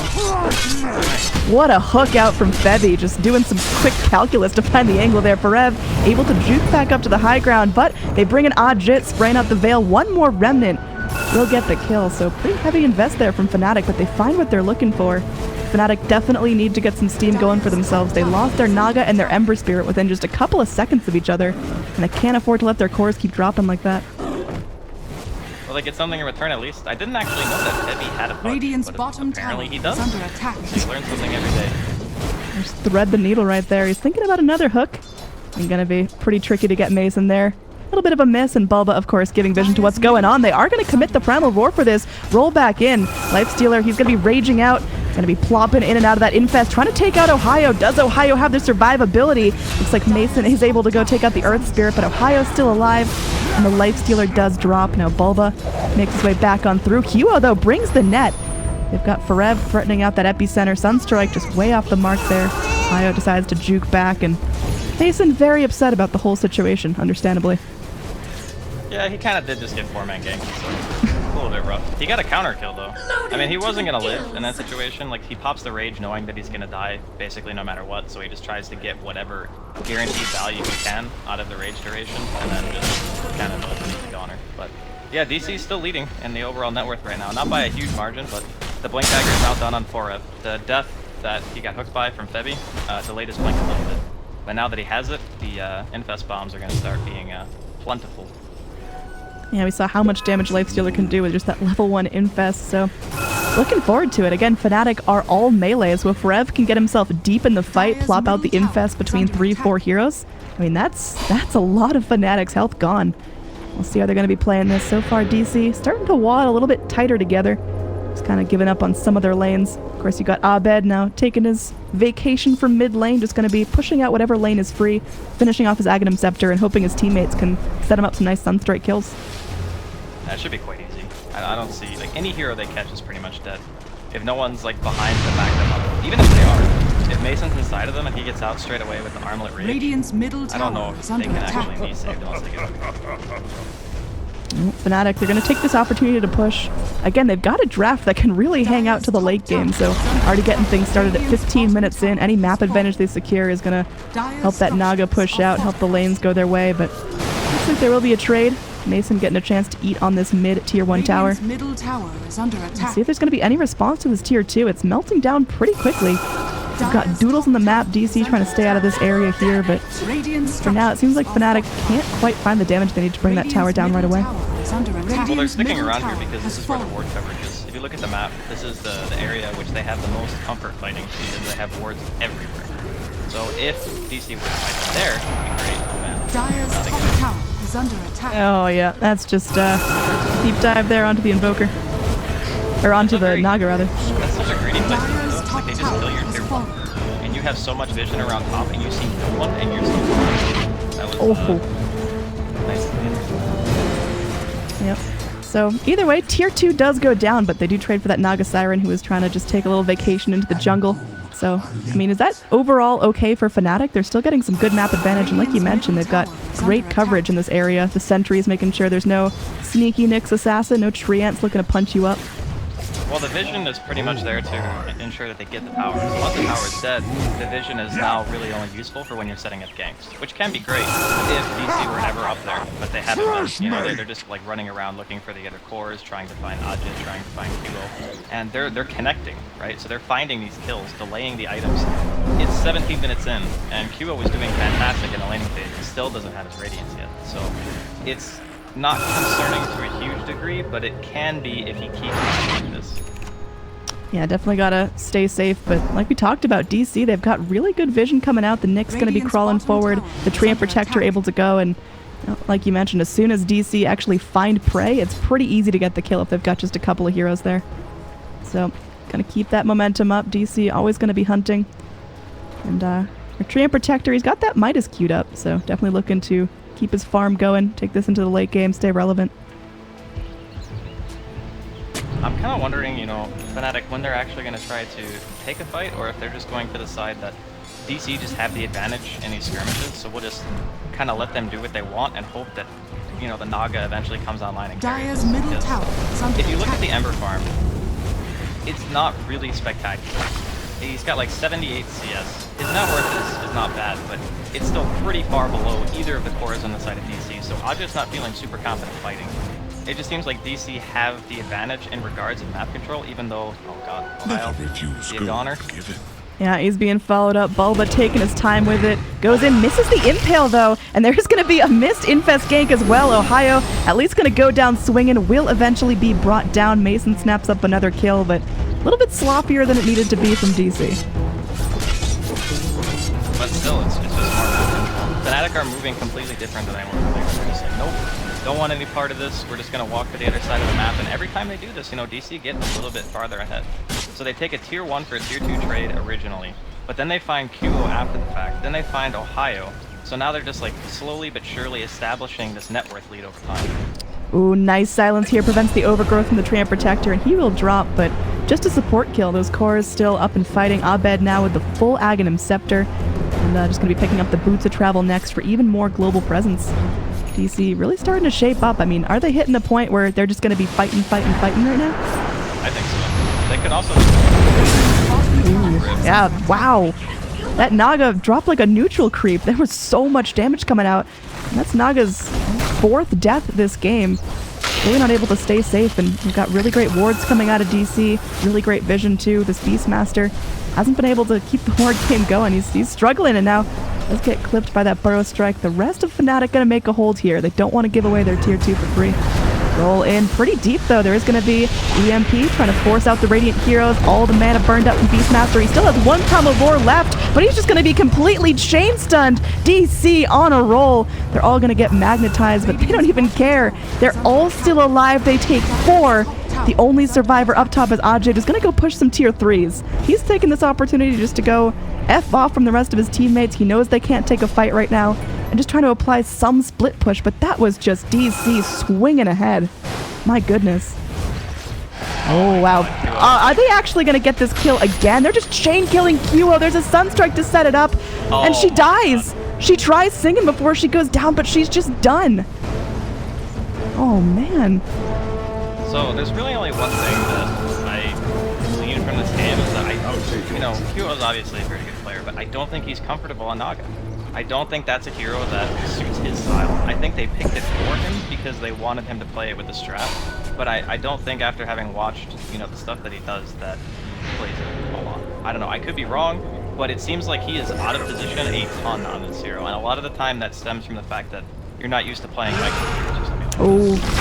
Nyx walking under a sentry, has the Infest Bomb going out. It looks like Nyx may have hit in the bucket. Nice Carapace, actually going to save his life. He's still alive, and Invoker gets a 3-man tornado into the EMP as well. Febby gets destroyed, and now Bulba does finally go down, but not before they get another kill out of it. It looked like just a clean pick on the Nyx, but still some serious pressure from DC. And speaking of pressure, Dubu pounding on those tier 3s. Qo's back alive, but can hardly leave base. This Naga just all of a sudden got crippled. She was top of the net worth, but now dropping down to 3rd. She basically hasn't gotten any money for like 5 minutes. That's really, really bad. I don't know. It's strange to me because a lot of the stuff that's happening, especially the kill when he died in the jungle, that was one of those deaths that you can't really imagine happening too often because it's just such an obvious movement, and you're farming in the obvious spot. So they check the first and foremost spot where you would be farming if they kill your tier 1, and then you're there, and then you die. So it's a little bit strange, but Fnatic's still in the game because they do, again, have a Naga Siren. It's never over when you have a Naga. Yep, I mean, she's got the Radiant, she can apply Split Push along with the Ember Spirit, but like you mentioned, our Ember, and not getting larger than life, he's hanging out right around the net worth of the Naga Siren, so what does Ajit need to do to get really huge here? Is it just sitting back and farming? Is it going for solo pickoffs on DC? It's difficult. I think it's not a very good Ember game, to be honest. It's very difficult to play Ember into Nyx. They're looking for Dubu here. Yeah, I mean, there's so many heroes rotating in for this Treant Protector. It is gobbling resources left and right. They finally will find him. Overgrowth can be burned out now. Invoker TPing in. Farev brings in some friends. They're going to be able to turn this right around, getting the kill on the Beastmaster before he has a chance to go for the Primal Roar. There is going to be some damage dumped up by the Ember Spirit here, but is it going to be enough? A Naga Siren Sleep comes through. They've got the Sand King on lock. Farev, though, going to Burrow Strike out, and they're going to take this chance to try to go ahead and feast on the Ember Spirit. Naga Siren trying to run. Qo waiting around. They kill off the illusions. They figure out which one's real, and oh no, Naga Siren going down again. She's just been chain killed. That's her 6th death. She had such a great early lane start, but just can't find anything. Oh man. The heroes just don't care about like her chip damage, I guess you could say. So you walk into a team fight against a Nyx, a Naga Siren, or an Ember, and Carapace just destroys you. It's a guaranteed 2.5 second stun, which sets up another stun, which potentially sets up, Epicenter or Invoker combo, Meteor, EMP, Sunstrike Deafening, whatever. So there's a multitude of spells that just get dropped on if the Nyx is just there. That is like the worst experience in the entire world playing with Naga or Ember. And that's the problem, right? It counters both cores simultaneously. And because the Naga doesn't have enough items to live through this like chain of initiation yet, it's really hard for them to just take a fight. Yeah, I mean, we talked about Fnatic being comfortable dipping into the late game here, but it's feeling like that Naga and the Ember are just kind of fizzling, and DC can keep them punched down, keep them poor, and their net worth is just balling right now. Almost 15,000 going their way. Yeah, they're doing extremely well this year. I really like their draft because of the dual offlane. It's so ironic too because they played against us yesterday. And it also owned them. So they basically just took it and said, we like this. Let's try this now. And it's working out amazingly well for them. Makes a lot of sense too after seeing the Invoker. Yeah, Invoker's had a pretty nice time. Picked up the Aghanim Scepter right around when he should be. And now Roshan going to be coming out for DC pretty soon. I mean, Fnatic, they're all clumped together. They're trying to push in this bot lane. They do get a sentry down, so if Dubu pokes his head out, they could find a tree kill, but I mean, at what cost is Roshan melting very quickly? Radiant's middle tower is under attack. Yeah, we'll see. And the problem is they're actually going to fight long. Dire structures are fortified. Won't be able to get there at least unscouted. Yeah, speaking of unscouted, they do see the tree now. They get the silence off on them. They're starting to dump ultimates. They commit the magnetize. Pudge still no dismember for him, so That's a tree kill, but now there's huge pressure coming out for the rest of the lanes. Mason looking to go in for that next infest gank, and Forev now not only has the Blink Dagger, but the Force and the Yules as well. The Sand King is just all about control. He wants to get in those fights and really make Fnatic scramble, keep them locked down, make sure they can't move out. It doesn't take much with their lineup, to be fair. I mean, none of the heroes really have an escape on the support side. Dyer's the middle side. It's tower pretty much is just under Naga attack. and Ember who can, you know, get themselves out. Oh man, Q is going to receive another gank here. Oh man, Naga's 7th death incoming. This is starting to seem like some middle school bully shit. That's terrible. Yeah, they just pretty much stole his lunch money. They just ended up against the locker and just run. Dude, I think putting him in a locker is mercy at this point. He's just getting killed over and over, and like you talked about, just hasn't gotten money for the last 10 minutes of the game. I mean, got an alright Radiance timing, still has those boots of travel, so can start to pressure lanes, but anytime DC get eyes on that Naga is dead. Radiant's middle tower is under attack. Again, though, it's like Radiant's he's middle getting caught tower out a has lot of the fallen. time in the obvious spots, and he's also not farming. I mean, sure, there's Radiant's middle tower is under High ground push coming in. Sand King diving really deep to start this fight off. Currently not going to get punished for it. Ajit is going to be able to go through. And it looks like DC, they missed a little bit of their initiation. They didn't quite get the start they wanted. Didn't start off with a pick on those squishy supports like the Pudge or the Earth Spirit. So they'll just back out and not going to overcommit themselves. I like that choice. Yeah, there's no reason to at the moment. They didn't have everyone. That's the most important part. Like, the Invoker didn't have lots of... or wait, did he? Away. Maybe he TP'd away from where they were, but... Okay, see a song.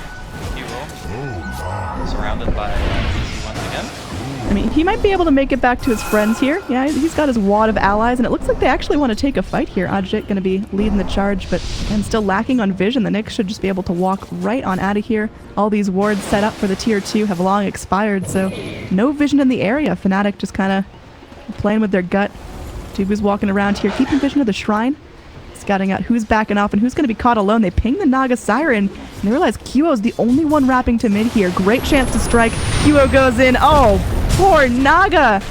She just can't find anything. She's just been chain killed 8 times in a row. Oh no, and now it looks like the rest of the Dire, they want to keep fighting. Free gets hooked in, gets dismembered, but he's just going to be going, healing himself right on up. The epicenter comes through. They've got lockdown for days as Ember Spirit gets clipped off as well.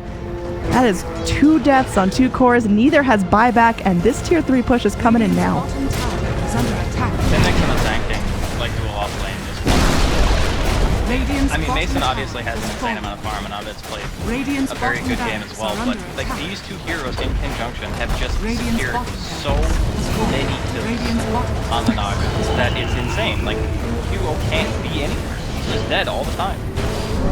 Yeah, the Shane stun coming off of the Impale, the Burrow Strike, and then just a massive damage. I have not seen a bad epicenter yet out of Forev. So just, Radiant's middle damage starting to come out. That is going to be lane and a half of super creeps coming forward. Febby maybe looking to clean up some stragglers, but for now, DC are very comfortable with their lead. Abed actually going to reinitiate. Does clip the Earth Spirit, but Sunstrike not going to be there to follow up, so they're not going to get too greedy. Again, DC, they don't need to overexert themselves right now. The Naga is crippled. They don't have to worry about her transitioning to her late game, lane pushing, stupid farmed build that she's got nothing. She's essentially got 15-minute farm right now. Yeah, it's looking, well, maybe like 20 minutes farm. But yeah, it's definitely rough. I don't really see, unless DC overextend super hard, like I'm talking almost well-dive status, it's going to be very difficult for Fnatic to follow their way back into the game. The Naga needs a lot more survivability, needs Amantha, needs Octarine, together. That's a huge amount of gold that he's not going to be able to just pull out of nowhere, and he doesn't really have any great farm. Maybe a kill on Abed could supplement some of that gold. They do get the Searing Chains off, but how much are they going to commit for this? The Silent comes in, you can't Ghost Walk out, hook back in, into the Dismember, but the Lincoln Sphere comes forward. Do they have vision here? And they keep track of Abed. He's just going to be blinking away, so nice jukes here. Invoker versus the world. Not even going to be the end of Invoker here. Now the rest of his allies are coming forward. Ember Spirit going to be dropping another Remnant. Lincoln Sphere popped again, but meanwhile, look who it is. It's Naga dying. Oh no. She wrapped around from the wrong angle in the fight and just totally focused down by the Nyx and the Sand King. And now Abed is going to be respawning. Does end up having to burn his Aegis, but they're going to go get a ton more kills off this. Potentially could be game, as again, Naga doesn't have buyback. They're going to pick down Ohio, which is like a huge component of their high ground holds. And now going forward, Pudge trapped as well, just trying to TP back to the base from the shadow of the tier 3. This is a sad time to be Fnatic right now. Yeah, they lost 2 of their lanes really, really hard. And the middle one they won like a little bit, but they just, you can't have your Naga die this many times. That's pretty much just the whole game right there. If your Naga dies this much, and you're not getting anything else out of the depths, like the mid tier 1 is still alive at 30 minutes when you have a Naga. Like that's the kind of stuff that just screams, you know, we lost our lanes too hard, the early skirmishes didn't favor us. It seems like for 2 games in a row, the support combination, one team just doesn't really accomplish much of anything, and then the other one just crushes.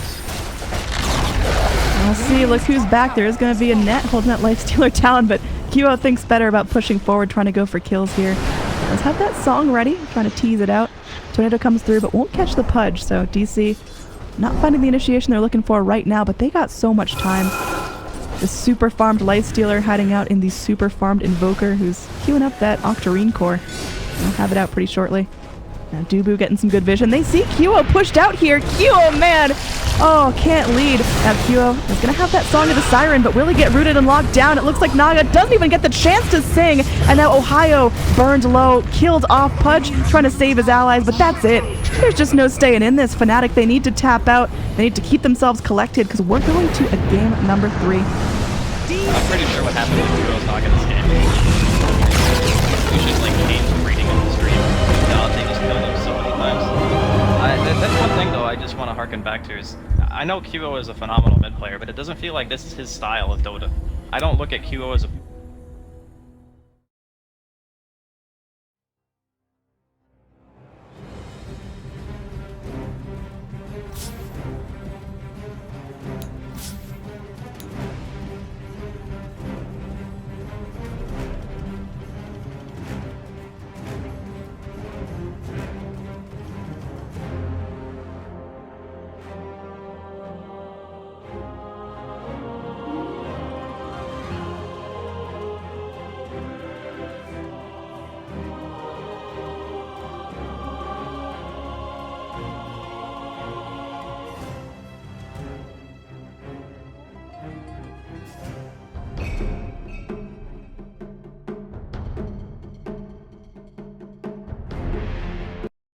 lack of AoE clear that DC currently have. He doesn't buy anything that's gonna like play into what Nyx wants to do, whereas last game both of the cores of Fnatic just sucked against Nyx super hard. Phantom Lance, it just feels like it doesn't do anything for your hero. Because you're usually buying like stat items, and yeah, you're really tanky, but the other heroes are tanky too, and they're building items that do damage, and you're not, and you're just like, oh, I'm a PL. And the game gets tough.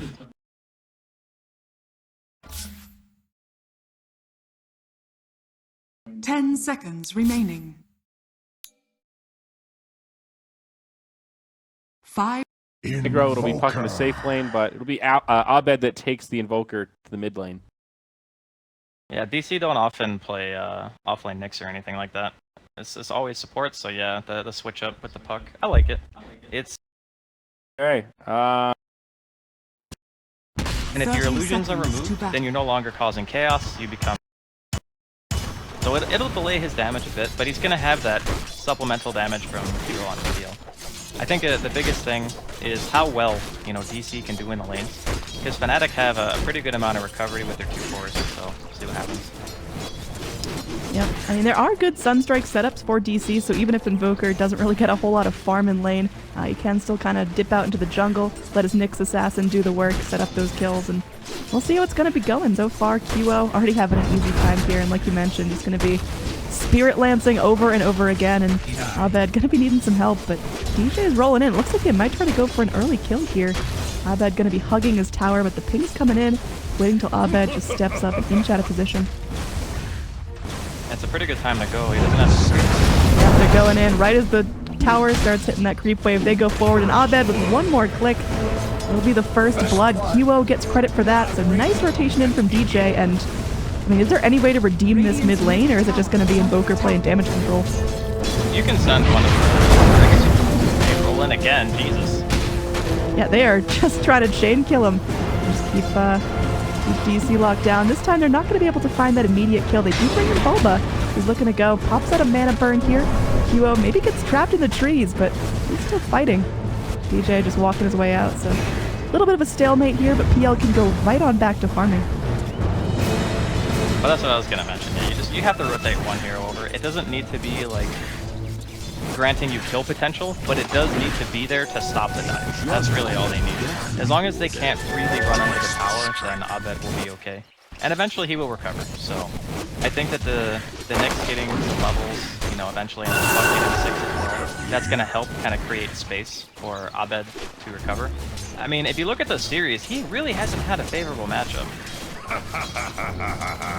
Yeah, it's not been easy, but see if he can pull it out. Just gotta be really focused on that CS, really focused on rotating with his teams. And oh, another roll in onto Abed here. This time does get crushed up. QO just holding onto that Spirit Lance until it's necessary. Doesn't even need to pop it out. Just gets the kill right there with the Phantom Rush. So oh my goodness. Already an 0-2 in favor of Fnatic. I mean, can an Invoker deal with a crippled lane if DC managed to go and at least get the quick level 6 on Puck? If they get good farm on the LD, how much is a crippled Invoker going to set them back? As long as he can get some levels and throw Sunstrikes, you know, he can always fall back and farm the woods. That's the difference between the two teams. Oh god, is he dead again? Looks like it. They get the Maledict off, and yeah, he's already down to half health just from the first 2 ticks, and now gonna get slapped down from behind his safety tree. The Iron Branch won't save him this time. So now QO is 2-0-1 at 3 minutes in the game up in this top lane. Jit might take a trade, but looks like he's pretty healthy. Sunstrike comes in, and Invoker can't even wreak vengeance.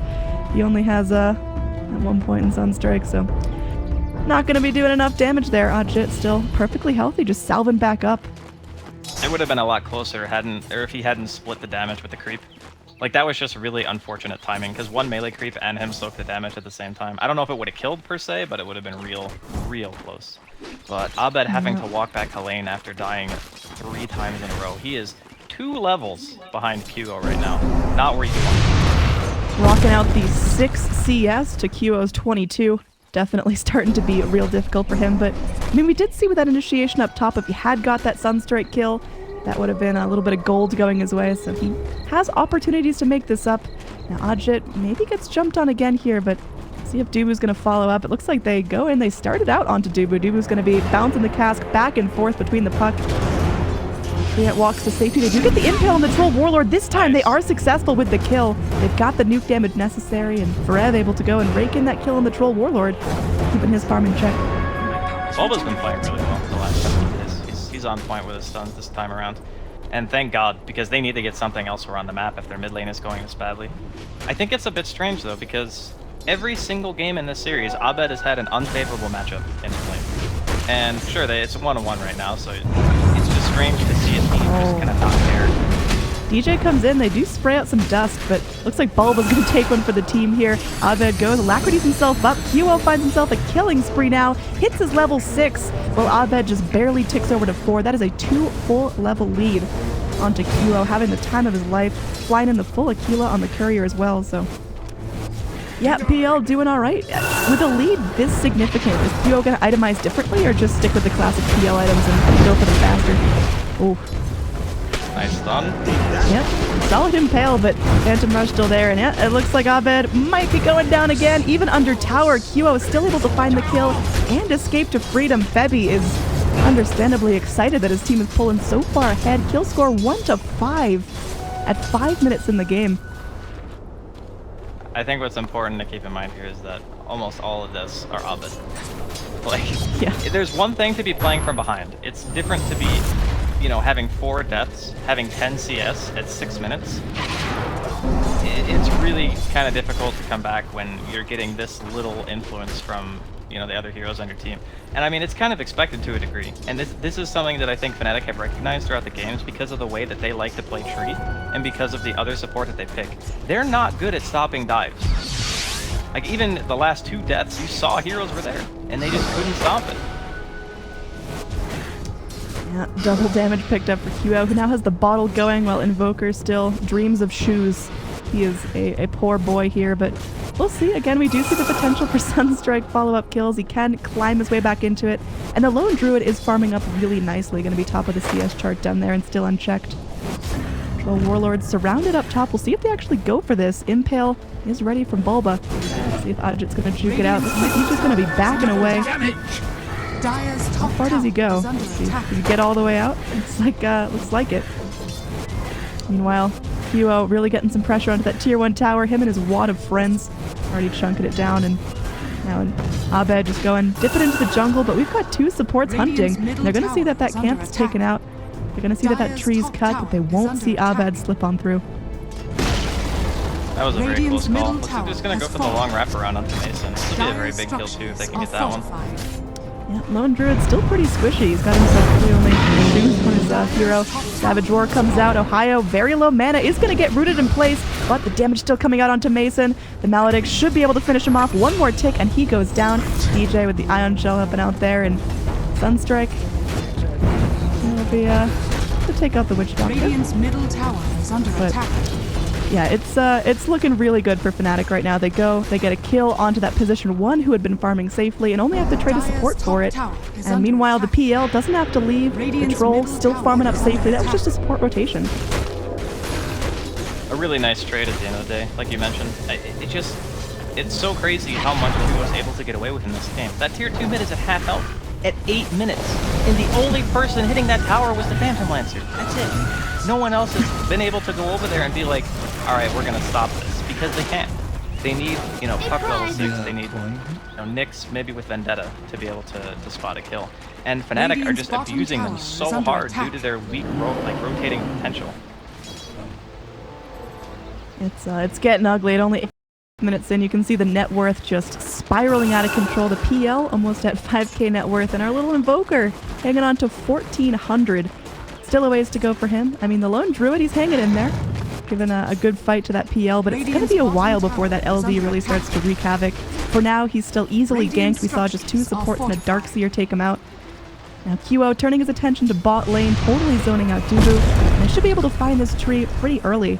I mean, what are Fnatic's timings like? Clearly in this early game, they are accelerating, but do they drop off late? Did DC just start swinging back in this towards those mid-game teamfights?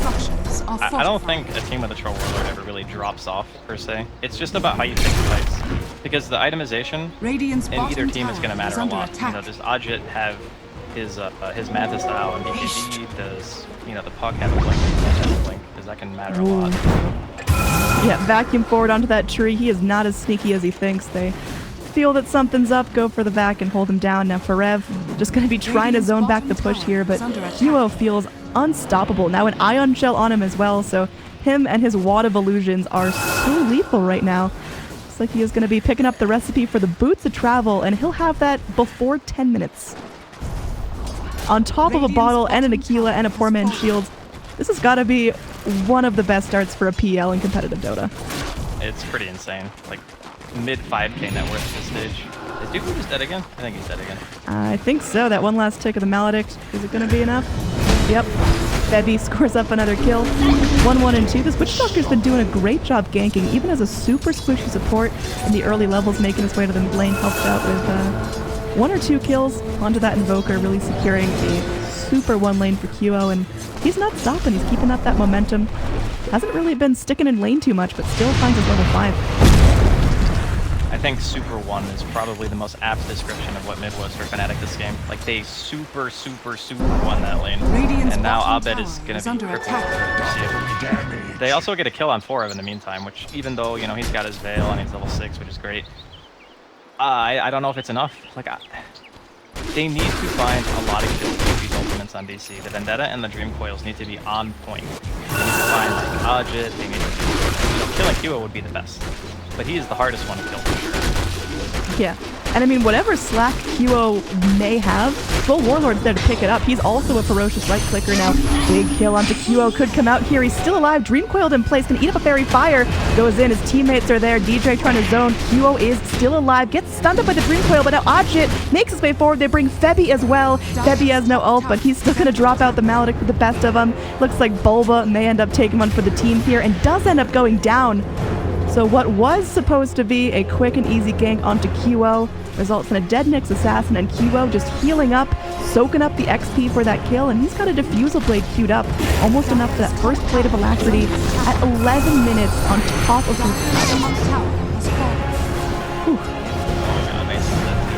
Oh man, he's gonna Savage Roar try for the TP, but immediate cast comes in from Febby. Mason's gonna be dropping there. The Maledict is gonna do more than enough. It's just a matter of who gets credit for it, and it will be a wicked 6th streak for QO. 7-0-2 at under 12 minutes on the PL. This is unreal, man. Yeah, that was really nice timing. I didn't actually see Febby until the coconut flew out, but yeah. At least he gets a tower, you know? At least Mason's accomplishing something across the map where I think even mid when they were going on the PL, if the Sunstrike had come a little bit sooner, it might have been a kill, you know? I don't know. Maybe Abed's...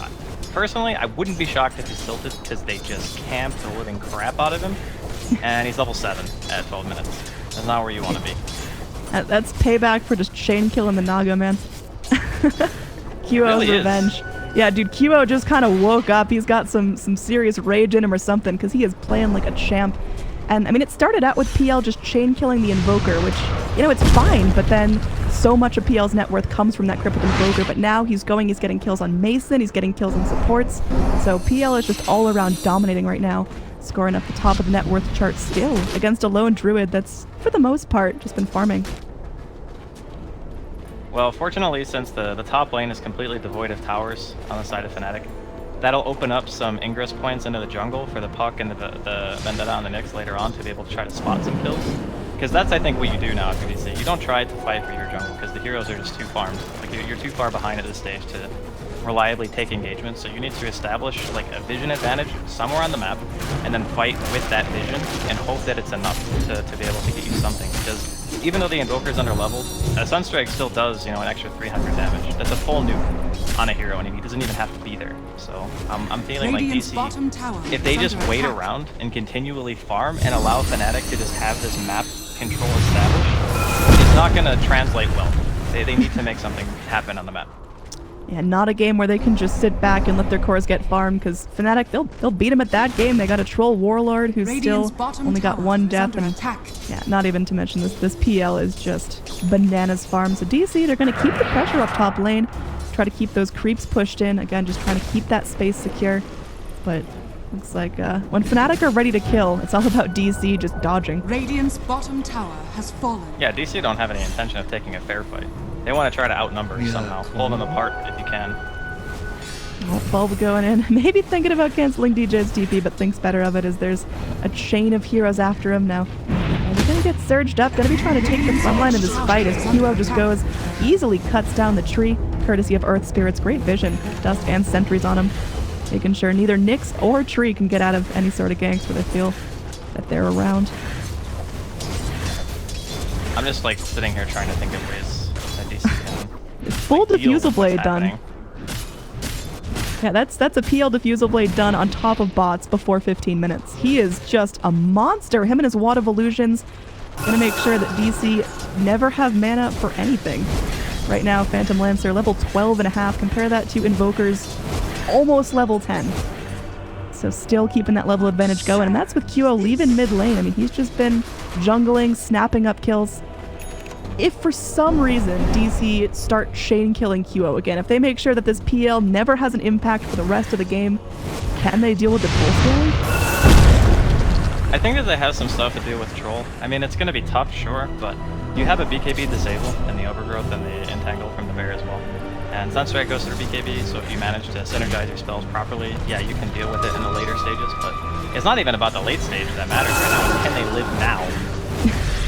Oh man, they find this Treant Protector. He's just an easy snap up. Ajit starts rolling in the kills. That's his first kill of the game. He's just been quietly taking the sidelines while QO takes the spotlight. And this tier 1 tower going to be going down. Even more net worth starting to spiral in favor of Fnatic.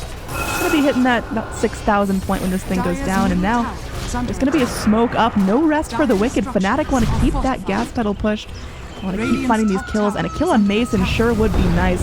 roll in. DJ not going to get close enough, but the boulder flies through. They drop the magnetizer, got a negative earn as well. And there's the cast bouncing around. There's going to be mass TVs in from DC. They're going to try to take this fight. Dreamcoil comes forward. They do end up stunning the Witch Doctor. Witch Doctor getting low. Will get dropped by the Sunstrike. And now Overgrowth comes on through, but QO still alive and still fighting with all his heart. They will be able to find 2 kills here, trading only for a Witch Doctor. And now Fnatic going to be able to go and turn this into push, turn this into towers. Forev, fresh out of mana, just right-click and QO once. That was his only contribution there. Dreamcoil was nice and did lock down the Witch Doctor, but that's about all they had. Oh god, how do they stop the Roche? Can they stop the Roche? I don't think so. It's gonna be more like trying to split push. Like, even Abed's too scared, even with every hero in the Roche there right now. He probably knows what's happening to some degree, but he just doesn't feel like he can show anywhere. He's gonna TP all the way back to base, he can't push a lane. Just has to give away Roshan to Fnatic at this stage. It's looking worse and worse. And the other thing too about PL, and I forgot to mention this during the draft, that makes it really nice this game, is that his doppelganger is a dispel. It means that you can get out of Overgrowth with it. So you don't even have to go for the Manta if you don't want to. Oh. Yeah, he's so slippery. He's going to not go for the Manta and just wants to live there. That's a Heart of Taras queued up. I mean, is he going to go through with that? Is that the build right now? I mean, I think he does this every time he does, you know, I want to say, or at least most of the games, because you get like that enormous amount of health, and it allows you to actually crack through because I think it allows them to hit that like absolute peak power timing where you just can't die, and you can continually hit towers and siege, and the enemy team can't ever really push you all the way back. I think that's the strength of the early game Heart. Yeah, I mean, this is going to be an early game Heart, too. It's not even like he just mass rushed it. He got it on top of 2 big items, and it'll still be out, you know, 22, 23 minutes if he keeps up the farm he's going for now. Meanwhile, Odjit on the Troll Warlord, he's got a good start for himself. His net worth is respectable. He's not absolutely spiraling like crazy, but he's got so much room to grow, and we are only 18 minutes in. It feels deceptive because there's so many kills on the board. Well, so many kills for Fnatic. Yeah. Dubu, I mean, he pops the Overgrowth here, will get dusted, and now it's just, how long can he live? He's gonna go for the TP out. They've got the Centaur here, but it stomps on cooldown. They don't have the lockdown. And Ohio doesn't have that vacuum anymore, so weren't able to find that kill. Looks like Forev might be a nice target here. Jit just gonna be going in nice and deep. They do have that Illusory Orb jump, but the silence! He can't get out. Now PL's gonna TP forward as well. The tower being pinged, and I mean, this is time for Fnatic just to go in for the strangleholds. They're going to just totally zone DC out of their own side of the map. Just look at the difference in how the game goes when QO is on a hero that can influence the map in some meaningful way and can stick with the team against... And this is the big thing too. It's not even just about his comfortability on the hero. It's about how they play into the supports and the offlane and DC. So in the game where he had to stay away from his team, they got smashed because he got caught so many times because they had 2 heroes that were constantly roaming, you know, constantly looking for that kill. Mason with his bear pushing the mid lane might find the tier 1 tower, but at what cost here? It's silenced by the puck. 4th hero staying zone, but I mean, QO is still fighting fit. Just go and slapping anyone that walks in his path. This tier 3. Taking some chip damage. Abed could be going and Midasing a creep. He's still working on his Aghanim Scepter. Not going to have it up yet. Now, again, nice silences from the puck, but they can't actually find any kills.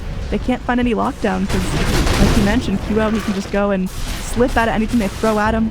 Almost got himself a heart here. Reaver just keeping him nice and strengthy. Fortify being used, but it's looking like this tier 3 going down. But speaking of tier 3s, I mean, Mason's found himself an opening here. See how far DC is going to be pushing this. There will be that Overgrowth. PL will be juking out of that Sunstrike here. Will get himself out alive, but a nice Dreamcoil onto 2. There's going to be the Impale Vacuum forward. Darkseer having none of this nonsense. QO now beyond godlike. Abed melting as well. There's no buybacks on DC right now. It's only 20 minutes in, but these racks are donezo. Mason did have to TP back forward, so no more pressure onto the tier 3. It's still standing on the dire side. Looks like this melee Rax is history.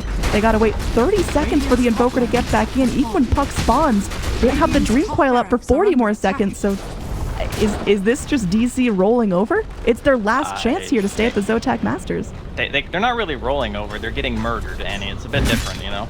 They're just being savagely beaten until they can't do anything anymore. It's kind of rough to watch, to be honest. That's accurate. It's one thing to roll over, it's one thing to be stabbed. Radiant's middle tower is under attack. Radiant's Yeah, middle it's a tower rough is game. I falling. mean, it's all about the supports, honestly, for me again. I think it actually would have been better to just have Dubu sitting mid. Like, just protect your Invoker from getting dove and agility. Because that in of itself just propels Kilo into this, like, unbelievably unkillable state, I guess, if you want to call it that. 2600 health. It was a good PL game regardless, but those first kills, the just chain kills on Abed's Invoker, totally set him up for victory here, having a ridiculously easy time. Now, speaking of Abed, poor buddy just forced to Ghost Walk out. There is going to be those roots onto the PL, but he doesn't seem all too bothered. Again, with that Heart of Tarask out at 20 minutes, he is just slicing down this tree, cutting up some lumber. Now Mason just going and slinging out some damage, but Kilo doesn't even feel it. And he's just going to be diving straight in here. No fear of tier 4s, but he flew a little too close to the sun. H just popped. He's coming back in at full health, full mana. While Troll just goes and focuses down the racks. So space created. It will be 2 full lanes of racks taken. Only 1 lane stands between Fnatic and Mega Creeps, and potentially moving on in this tournament. DC, they're struggling here. This is their last chance. Game number 3 of a best of 3 in an elimination series. I think this is probably one of the best displays I've ever seen. Yeah, it's so funny coming off of the game where QO just got shame killed on the Naga Siren, and you talked about it. It's Fnatic style, just how QO stick with the group, have them wad up, play together. The Naga Siren just needs too much time on her own, and she got punished. But now we'll see a root coming in onto the PL. He's going to be going back. There's a back wall coming in. That catches everyone they need. This is time for Fnatic just to lock it down. Magnetide's spraying out as well. Bulba's down. Abed's down. The Chi-Chi called out as DC will be eliminated from the Zotac Cup Masters, and Fnatic may move on to fight New B. Fantastic performance from Fnatic. Of course, shout out to PL getting drafted, but like you mentioned, the support's setting up for so many amazing early kills in the mid. I just think that DC had an idea of what they wanted to do to like enable the Lone Druid to be able to push towers early, and their mentality is we'll hit our mid-game timing, we'll get our core items on the puck, and we'll just go for these fights, you know, and we'll push the tempo. But Fnatic's team doesn't need to wait for anything. They don't need a level 6. They don't need an item. They just roll on the Invoker, and he just dies. So the fact that they just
Magnetize Pudge still no dismember for him, so that's a tree kill, but now there's huge pressure coming out for the rest of the lanes. Mason looking to go in for that next infest gank.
Bye.